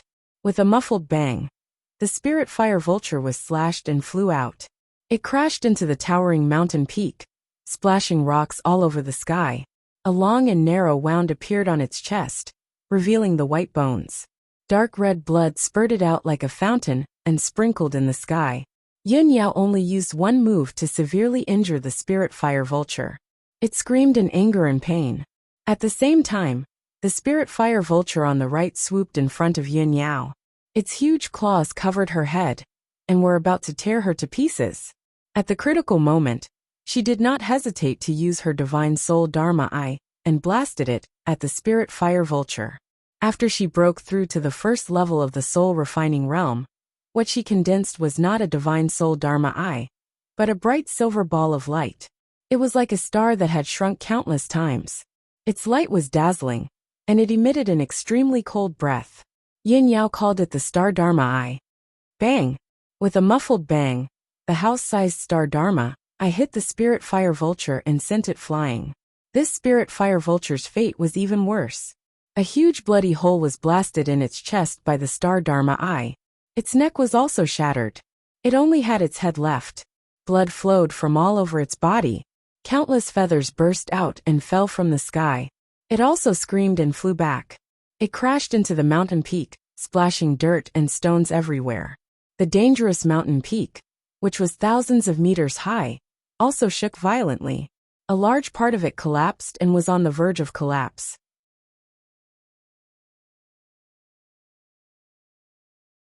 Chapter 1197. Moonblade Sky Attack. Yun Yao waved her cold moon sword and slashed out 2 beams of moonlight that were hundreds of meters long. They fell from the sky and attacked the 2 spirit fire vultures. Bang bang! With muffled sounds, the 2 spirit fire vultures' wings were cut off by the moonlight blades. Huge wounds were added to their bodies. Blood spurted out, and their injuries became even more serious. Starry swords. Yin Yao shouted coldly. She controlled the huge starry magic eye and released hundreds of thousands of silver sword auras at the 2 spirit fire vultures. Whoosh whoosh whoosh. Sharp, ear-piercing sounds rang out. The sky within a radius of thousands of meters was filled with silver sword auras, turning into a starry space. This scene was incomparably dazzling, and it made one's heart tremble. But the power of the thousands of starry swords was also terrifying, like the might of the heavens. With muffled sounds of bang bang bang, the 2 spirit fire vultures were torn to pieces by the sword auras. Their huge bodies turned into minced meat and fell from the sky. The 2 spirit fire vultures that had lived for more than 300 years were easily killed by Yun Yao just like that.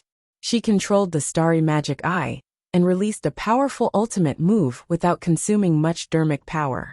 Her face was still calm as usual. The special starry magic eye does have special effects and power. She murmured to herself, waved her hand, and withdrew the cold moon sword and the starry magic eye. Then, she continued to fly forward, releasing her soul power to carefully explore the surroundings. Within a radius of 10 miles, no matter if it was a steep mountain or a valley, nothing could escape her detection. After flying for 2,000 miles, she suddenly saw several powerful demon beasts gathered on a cliff not far ahead. The demon beasts included beasts that looked like tigers and leopards, as well as huge strange-looking birds. They were all demon kings of the heaven origin stage. They were all gathered near the cliff, guarding against each other, and at the same time looking down the cliff, as if they were observing something. Yun Yao quickly slowed down, restrained her aura, and quietly approached the cliff. He saw that the cliff was more than 5,000 meters high, and the 3 adjacent mountains surrounded an empty area with a radius of 100 miles. This empty area was shrouded in white clouds and thick fog, making it impossible to see the abyss below. The light at the bottom of the cliff was dim. Even during the day, the sunlight high up in the sky couldn't reach it. Yun Yao didn't know how deep the abyss at the bottom of the cliff was. However, she could feel that the cliff was unfathomably deep and mysterious. Strange, the vicinity of this cliff looks rather ordinary, and there's no unusual situation or aura. Why have these demon kings gathered here? Yun Yao furrowed her brows and muttered with a heart full of doubt.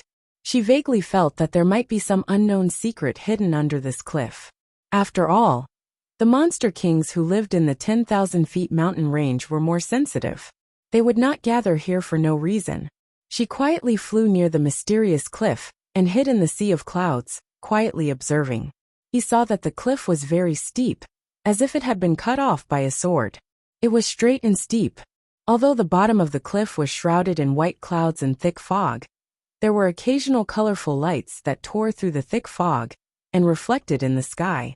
Vast and mighty spiritual chi of heaven and earth constantly surged from the bottom of the cliff, turning into an invisible breeze that stirred up the white clouds and the thick fog. Yun Yao stared at the cliff in a trance. Suddenly, a thought flashed through her mind, and her eyes revealed a trace of surprise.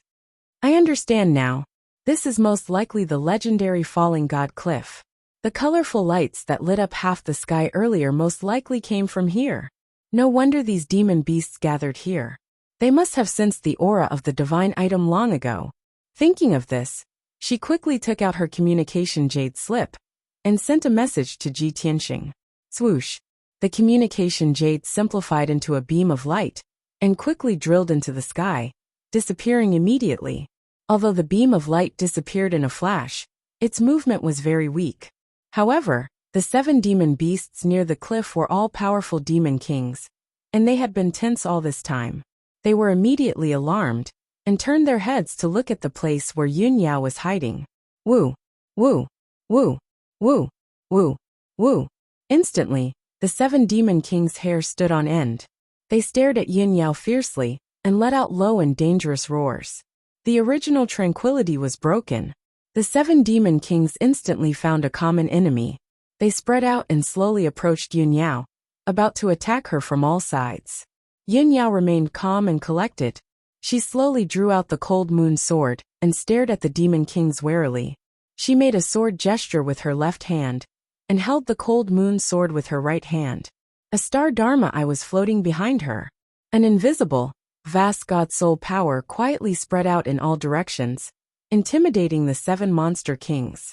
Sensing the aura of Yun Yao's soul energy, the 7 demon kings were stunned. Their eyes were filled with fear.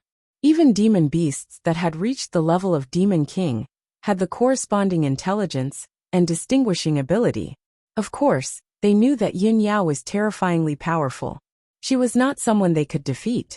However, none of the demon kings were afraid or retreated. They all stared at Yun Yao and did not give in. After all, there were as many as 7 demon kings. Why would they be afraid of a mere human? Rustle, rustle, rustle. The demon kings stepped on the mountain peak and flew over the vast sea of clouds. They continued to approach Yun Yao. The distance between the 2 parties was getting closer and closer. The 7 demon kings had already surrounded Yun Yao and were about to lose control of their violent killing intent. The atmosphere was getting tenser and tenser. The demon kings bared their fangs and claws. Their bodies were surging with violent auras. 100 seconds passed quickly. The 7 demon kings did not take the initiative to attack. Yun Yao did not attack either. She was still on guard. However, the tense atmosphere had reached its limit. It was so tense that it could snap at any time. If there was any movement, the 7 demon kings, who were ready to attack, would launch a thunderous attack. At this moment, a dazzling golden ray of light suddenly flew over from the horizon. It arrived in the sky at lightning speed. Within the golden ray of light was a handsome young man in a white robe. It was Ji Tianxing. His sudden arrival was like a fuse that instantly ignited the 7 monster kings in the field. Roar! Roar! Roar! 7 different beastly roars sounded at the same time. They exploded above the cliff and reverberated in the air. The 7 monster kings unleashed all of their strength. They extended their sharp claws and fangs as they charged towards Yun Yao with the intent to destroy the world. Dazzling true essence lights lit up. They were colorful and dazzling, but they were also deadly. The sky within a 20-mile radius was filled with streaks of light. It was a chaotic scene. Yao Yao, watch out! Ji Tianxing had just seen Yun Yao's figure. Before he could figure out what was going on, he saw the 7 demon kings attacking Yun Yao.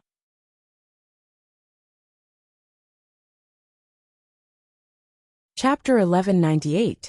Swish, swish, swish, swish.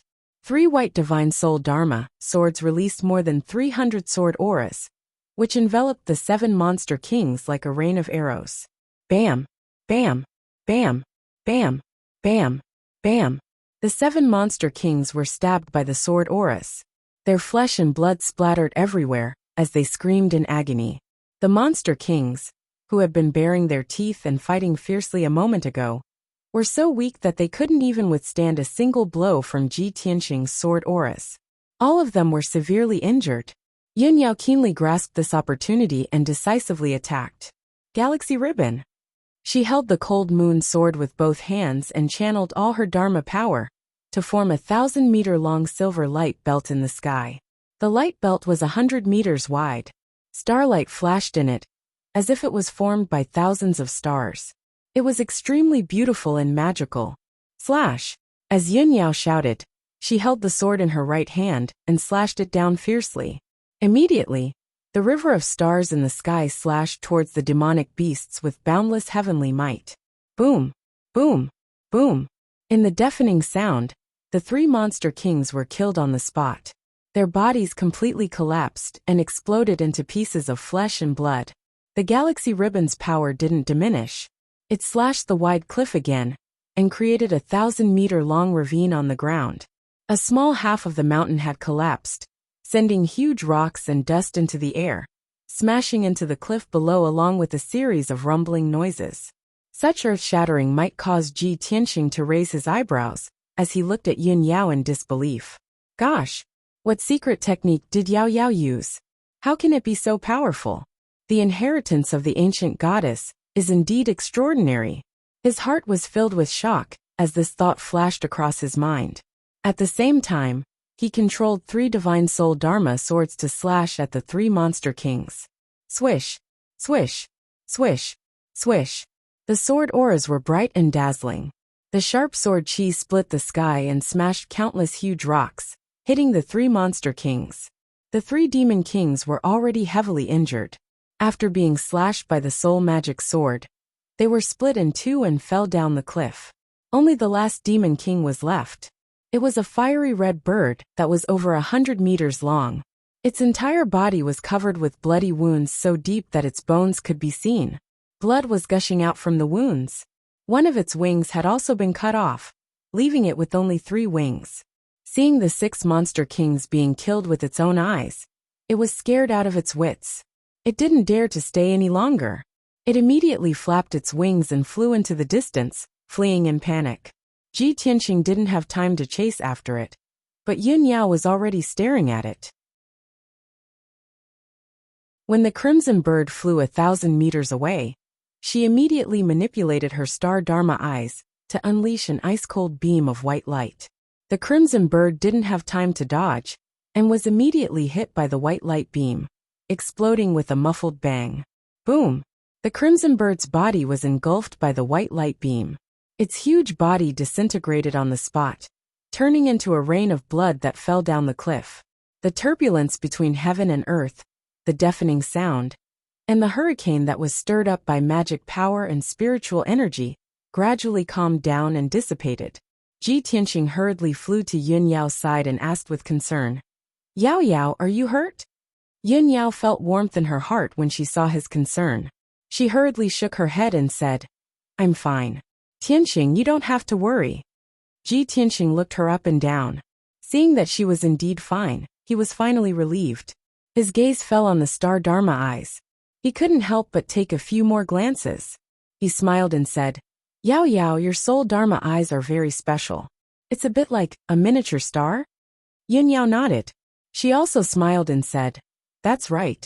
I can vaguely feel that there is a subtle connection between my Dharma eyes and the stars and moon in the sky.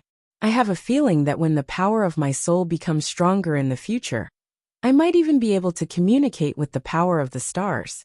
So I call it the star Dharma eyes. You can communicate with the power of the sun, moon, and stars? Ji Tianxing was suddenly full of surprise. He revealed a look of disbelief. My soul Dharma eyes are swords. I thought that was already strange enough. I didn't expect your soul Dharma eyes to be even more amazing. This is incredible. You really deserve to be the inheritance of the ancient goddess. Yin Yao revealed a faint smile. She shook her head gently and said, Tianxing, these are just my speculations. I can't be sure for now. She was only halfway through her words when she was interrupted by a sudden loud noise. Boom! A blood-red flame burst out from the cliff behind the two of them. It was like a mushroom cloud that rose into the sky. The white clouds and thick fog that covered the cliff were dispersed by the blood-red flames, disappearing without a trace. The violent and unparalleled impact shook the surrounding mountains crazily. Cracks appeared on the mountains, and more than half of them collapsed. The earth-shaking noise interrupted the conversation between Ji Tianxing and Yin Yao. Both of their faces changed. They turned around and looked at the bottomless, mysterious cliff. They saw that the blood-red flame that soared into the sky covered the sky for hundreds of miles. It emitted an incomparably scorching power. The violent shockwave hit them head-on. Their clothes fluttered and their bodies shook a little. Fortunately, the two of them were strong enough to withstand the power of the shockwave. That was why they could stand firm. What's going on? Is there a volcanic eruption below the cliff? Yin Yao frowned doubtfully. She quietly released her soul Dharma eyes to explore the bottom of the cliff. Ji Tianxing shook his head and said, It shouldn't be a volcano. The aura of this blood-red flame seems to be the magic power of a powerful demon beast. A powerful demon beast? Yin Yao's face was a little serious. She said in a low voice, With such powerful magic power, it must be a demon beast in the soul-refining realm. Don't worry. Let's go down and take a look. Ji Tianxing held her hand and smiled confidently. Then, he took Yin Yao through the blood-red flame that covered the sky and flew down the cliff. To prevent any accidents, he controlled the three soul Dharma swords to float around and form a white sword net. At the same time, he also extended his soul Dharma eyes to explore the bottom of the cliff. The two of them quickly passed through the sky full of flames and thick clouds. Soon, they descended about 10,000 meters. However, they still hadn't reached the bottom of the abyss. They were still in the dark valley. The two of them slowed down their flying speed and continued to fly down the abyss. After about 30 breaths of time, the two of them descended another 100 miles and finally reached the bottom of the abyss. This place was 100 miles deep underground. It was dark all around. They couldn't see anything clearly. Only the rocky ground and the surrounding walls contained some rare ores and gems. They were emitting blue, red, and purple light. The air was extremely hot. It was filled with the smell of lava and sulfur. It was very suffocating. Ji Tianxing and Yin Yao stood on a rock. They didn't act rashly. They were observing the situation around them.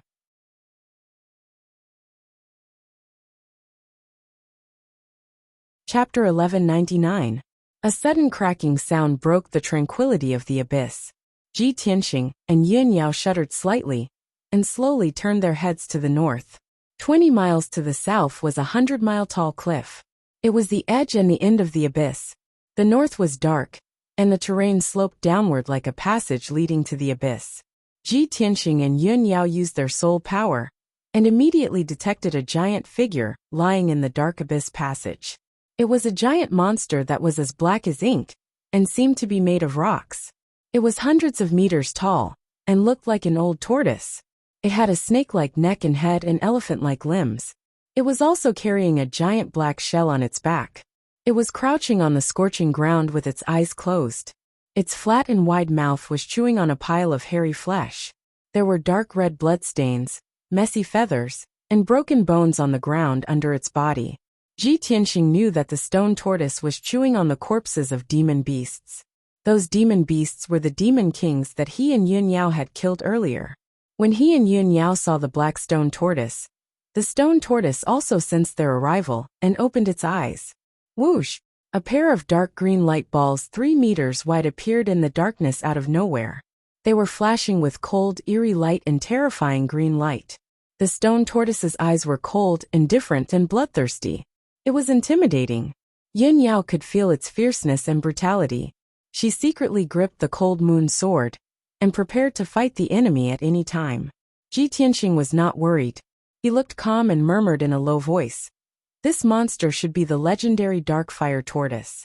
It is said that this kind of ancient beast is a race left behind from the ancient times. It only lives in the depths of the earth and feeds on magma and earth fire. It is good at controlling heavenly wind and earthly fire. Its defense is extremely strong. It's a good thing that this dark fire tortoise is only at the 4th or 5th level of the soul refinement realm. It's nothing to us." Yun Yao raised her eyebrows and asked in confusion, "Tianxing, if the dark fire turtle lives deep in the earth's core, why would it come here? Although this abyss is hundreds of miles deep, isn't it a little too close to the surface?" Ji Tianxing thought for a moment, then shook his head and said, "I don't know about that. Maybe there's something else." When his voice fell, the dark fire tortoise that was lying motionless on the ground suddenly opened its bloody mouth and let out a muffled sound. "Ha ha ha, you're a smart kid. You actually know so much. However, since you've trespassed into this emperor's territory, then obediently become this emperor's lunch." The dark fire tortoise's voice was muffled, and its words were not very clear. It sounded very awkward.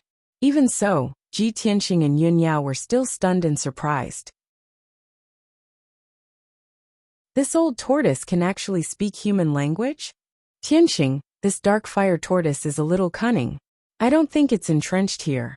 It's more like it's guarding this place. Guarding this place?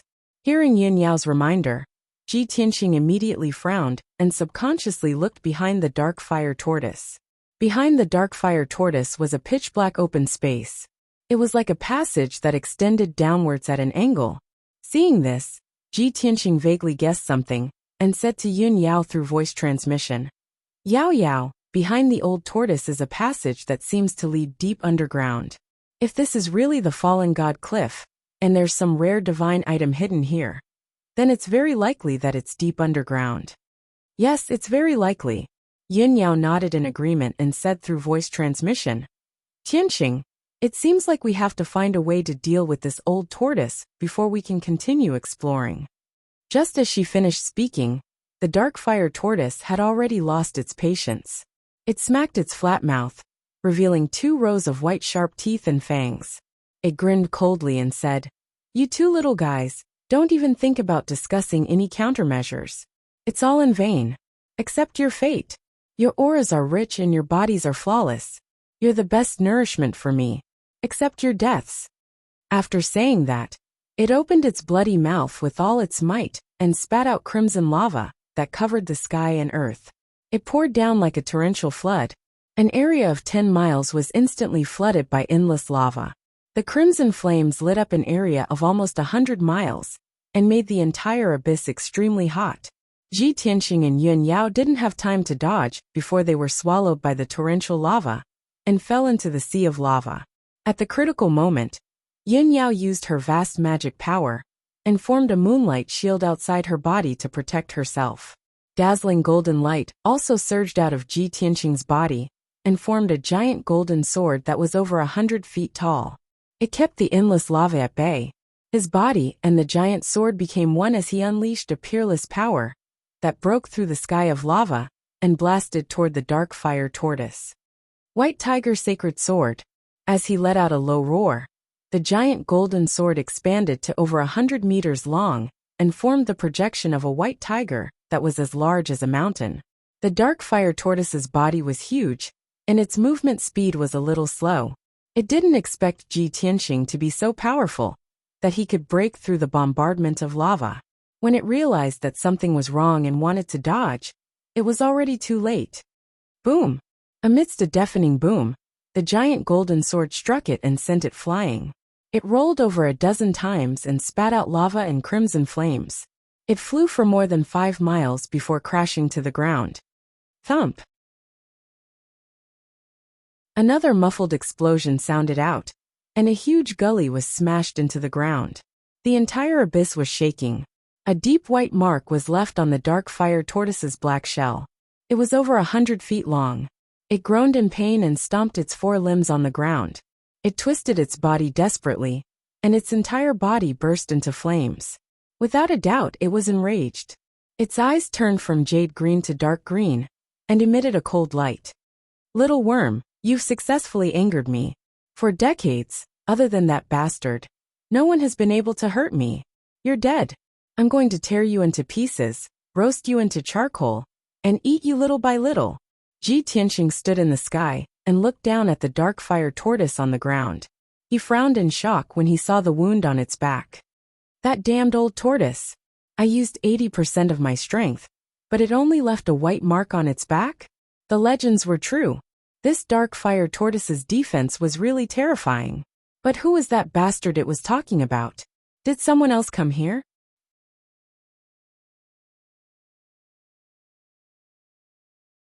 Chapter 1200. Ji Tianxing made up his mind to finish off the dark fire tortoise as soon as possible and explore the secret of the abyss passageway. He stopped talking to the dark fire tortoise and took out the broken sword, Burial of Heaven. Draw the sword. With a clang, the divine sword was unsheathed and released a sharp sword aura that filled the entire abyss. A dazzling white sword aura slashed at the dark fire tortoise with destructive power. The sword aura was hundreds of feet long, and it was as fast as the aurora. In an instant, the sword aura crossed dozens of miles in the sky and hit the dark fire tortoise. The dark fire tortoise didn't have time to react or dodge. Its neck and shell were hit by the sword aura. Pfft! A muffled sound of defeat rang out. It was not earth-shattering, and it quickly dissipated. The dark fire tortoise's defensive power, which was unrivaled in the world, became extremely weak in front of this stunning sword strike. Its incomparably hard carapace was actually broken open on the spot, revealing its white bones and flesh. One could even faintly see its internal organs. Its neck, which was covered in black scales, was cut off by the sword aura. Black blood splattered everywhere. Its neck, which was dozens of feet long, and its flat head fell to the ground with a bang. Countless rocks and dust flew up. Even so, it wasn't dead yet. Its neck and head were still struggling and twisting on the ground. Ah! Damn little worm. I'm going to tear you apart. The dark fire tortoise roared furiously. Red flames surged on its neck. It flew to its body and tried to reconnect its wounds. Ji Tianxing didn't give it a chance to recover. He swung the broken sword again and stabbed at it. Stab! A cold star lit up the sky. The broken sword released an extremely condensed sword aura and disappeared into the darkness. Almost at the same time, the sword light crossed over a dozen miles and hit the dark fire tortoise's neck, right in the middle of the wound. Bang! That cold light that had been condensed to the limit suddenly exploded, bursting out with a power that could destroy the heavens and earth, exploding with a loud explosion. The dark fire tortoise's mountain-like body was instantly blasted into pieces, and pieces of flesh and blood splattered all over the sky. The sword directly pierced through its body and exploded inside. No matter how hard its shell was, or how strong its defense was, it was useless. The muffled sound was still echoing in the abyss, and the sky was filled with pieces of flesh and blood that had already scattered all around, piling up into dozens of small hills. The fleshly body of the dark fire tortoise was completely destroyed. It was almost impossible for it to recover. Swish! A ball of blinding white light turned around and fled into the dark abyss passageway in a panic. It was the soul crystal of the dark fire tortoise. It was so scared that it didn't even dare to say a word. It just wanted to leave this place as soon as possible and get away from Ji Tianxing, this terrifying guy. Ji Tianxing had long expected that its soul would not be destroyed, and it would definitely try to escape. When the ball of white light turned around to escape, he swung the broken sword for the third time, slashing down with all his might. Heaven-splitting sword. He held the broken sword with both hands and unleashed endless magic power, slashing out a shocking sword light. This was the combination of mind, spirit, and soul, the combination of heaven, man, and sword. Swoosh! The blinding white sword light, that was 100 meters long, instantly cut through the dark sky and slashed the soul crystal of the dark fire tortoise. The soul crystal was shattered by the sword on the spot. It exploded into several pieces and scattered in all directions. The dark fire tortoise was completely destroyed. Ji Tianxing put away the broken sword, quickly flew over, picked up a few pieces of the soul crystal, and gave them to the burial of heaven to recover its power. Yun Yao quickly followed and praised. Tianxing, ever since you reached the soul refinement realm, your sword skills have entered a whole new realm and become more and more amazing. I can feel that your sword skills have returned to the origin, and it already contains sword intent that belongs to you. Ji Tianxing smiled and nodded. Yao Yao, you are right. The soul refinement realm is different from the heaven origin realm. It is indeed a whole new realm. I am still practicing this divine level sword skill, and I am still exploring and comprehending the sword intent. I believe that not long after, when I comprehend my own sword intent, the power of my sword skills will definitely rise to another level. Yin Yao nodded with gratification. Although you are only at the 3rd level of the soul refinement realm, your combat power is even stronger than my father's, comparable to the 7th level of the soul refinement realm. Ji Tianxing smiled and said, I have not fought with the 7th level soul refinement realm expert, so I can't verify it, but I believe that it is not far off. Yao Yao, don't worry, you have just entered the soul refinement realm. Once you comprehend the mysteries of the soul refinement realm, you will also have extraordinary combat power like me, because we are the most special and monstrous geniuses in this world. Yun Yao nodded and pointed at the dark area in front of them, saying, Tianxing, the dark fire turtle has been killed. Let's go take a look. Okay. Ji Tianxing responded and quickly flew forward with her. The two of them followed the slanted abyss passageway and flew deeper into the ground. The deeper they went, the narrower the abyss passageway became. It gradually shrunk from 30 miles wide to 20 miles. In the end, when the two of them went 300 miles underground, the passageway had shrunk to only 10 miles wide. Moreover, the passageway was not straight, it was also twisted and turned. Ji Tianxing carefully observed the walls of the passageway and studied the ancient marks on the walls. He was sure that this mysterious abyss passageway had experienced at least tens of thousands of years. Moreover, the abyss passageway was not naturally formed, it was opened by some kind of power that was close to that of a god. This made him even more confused and expectant. What was at the deepest part of the passageway? What secrets were hidden there? Suddenly Yin Yao reminded. Tianxing, look in front of us, there's light, it looks like a light curtain. Ji Tianxing looked forward and saw a dim light curtain at the corner of the passageway 10 miles away. He rushed over with Yin Yao and examined it carefully. He found that the light curtain was a great ceiling formation. This was a soul grade middle grade great ceiling formation. It contained terrifying power, but its aura was restrained, so it was not easy to be detected. This 5-colored light curtain with a radius of 10 miles and a thickness of 3 meters completely sealed the passageway. The two of them could not see the situation at the deepest part of the passageway through the weak 5-colored light curtain. Damn it! Who set up a great ceiling formation here and cut off our way forward? Ji Tianxing furrowed his brows and muttered in a sullen tone. Yun Yao carefully examined the great ceiling formation and said thoughtfully, Tianxing, this great ceiling formation is obviously set up by a soul refinement realm expert. It looks not long ago.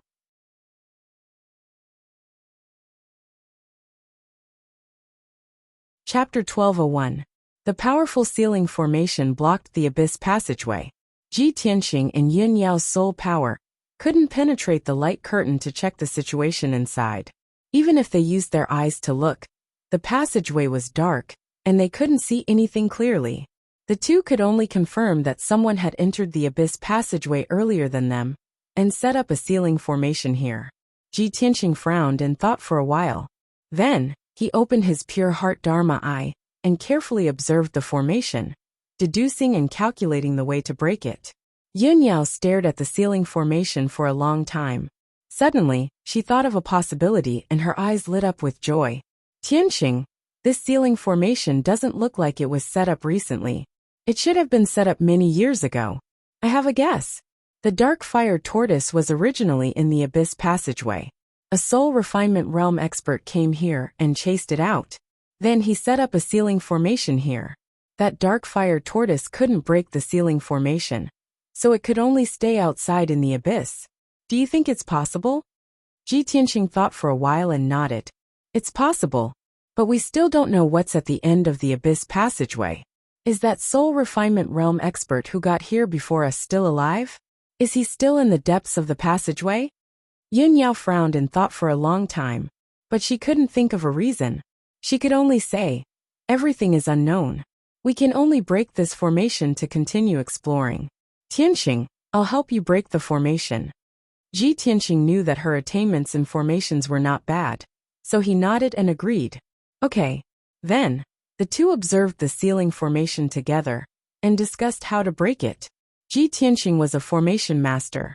He was proficient in the structure and arrangement of countless heaven essence grand formations.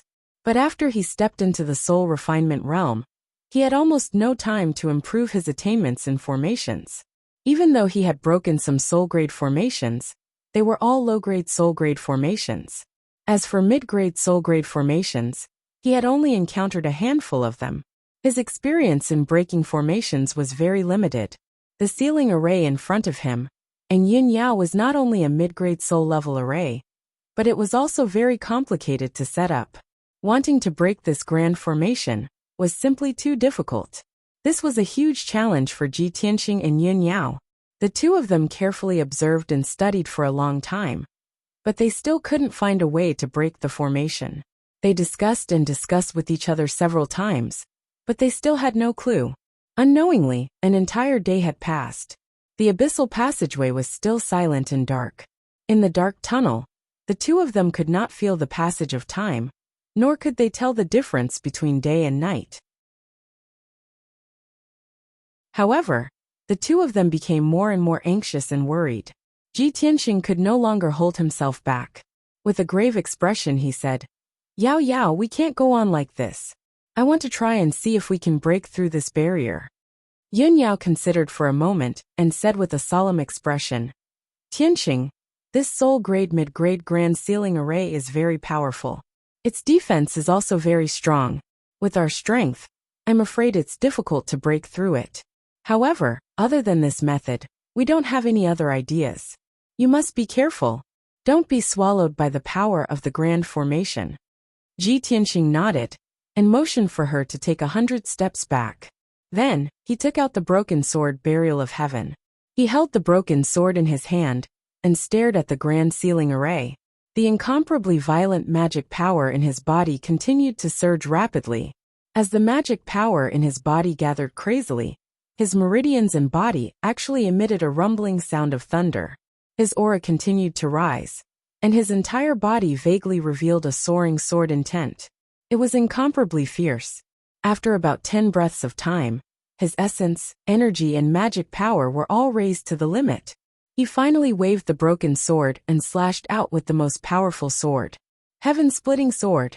A dazzling sword light that was 10 feet long lit up and illuminated the surroundings.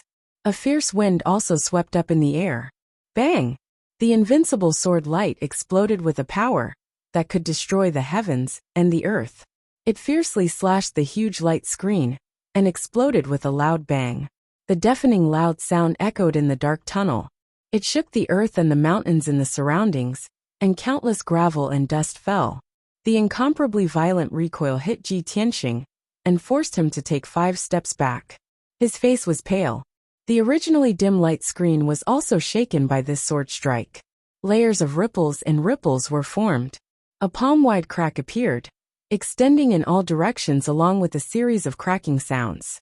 This soul-level middle-grade grand ceiling array couldn't withstand Ji Tianxing's full-force slash. It shook violently for a long time and didn't calm down. However, the light screen was at least 10 feet thick. Even if a palm-wide gully was slashed out, it still didn't break. Ji Tianxing and Yunyao still couldn't pass through the light screen. Seeing this result, Ji Tianxing sighed silently and could only put away the broken sword. He couldn't break the grand ceiling array with his full-force sword strike. He could only give up the idea of attacking by force. He could only continue to think of ways to break the grand ceiling array. After a while, the shaking five-colored light screen gradually calmed down. Although the five-colored light screen gradually recovered and returned to its original state. However, Ji Tianxing was keenly aware that there were some subtle changes in the internal structure of the grand ceiling array. More veins and array bases were exposed. This was something he didn't detect before. Now that he had a new discovery, it allowed him to understand the grand ceiling array more thoroughly. He stared at the grand ceiling array and observed for a while. Suddenly his eyes shone brightly. He shouted in a low voice, "Great! I didn't expect this grand ceiling array to be so mysterious. It actually has a hidden secret. Fortunately, I slashed it with my sword and exposed more of its secrets. Otherwise, I might not be able to break it even if I spent 3 days and 3 nights." Yunyao also discovered this situation and immediately became spirited. She nodded and said, "Tianxing, this is really a pleasant surprise. Now that we understand the grand ceiling array better, we have more hope of breaking it." The two didn't waste any more time. They hurriedly investigated the veins and structure of the entire grand ceiling array and discussed the way to break it. 6 hours later, Ji Tianxing deduced the preliminary idea of breaking the grand ceiling array and began to try it. 10 hours later, his guess was confirmed. He had already gradually broken part of the grand ceiling array structure. Yunyao understood his method of breaking the grand ceiling array and helped him break the grand ceiling array. The two of them working together to break the grand ceiling array was faster. They could discuss and discuss while breaking the grand ceiling array. The efficiency was also higher. 16 hours later, the two of them finally succeeded in breaking the grand ceiling array. Swoosh! The huge 5-colored light screen lit up with dazzling 5-colored brilliance and shook violently. Following the disintegration of the grand ceiling array's internal structure, majestic and mighty magic power overflowed and blew a hurricane in the passageway. Roughly 10 breaths later, the 5-colored light screen within a radius of 10 miles completely dissipated. This soul-ranked middle-grade grand ceiling array was cracked and cleared by Ji Tianxing and Yunyao working together. You're tuning in to the Li Mei's Wuxia Whispers YouTube channel.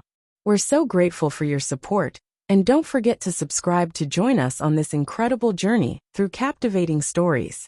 Your generosity through donations truly makes a world of difference, as it's the primary source of revenue that allows me to expand and enhance this channel for you. Thank you from the bottom of my heart for being a part of this adventure.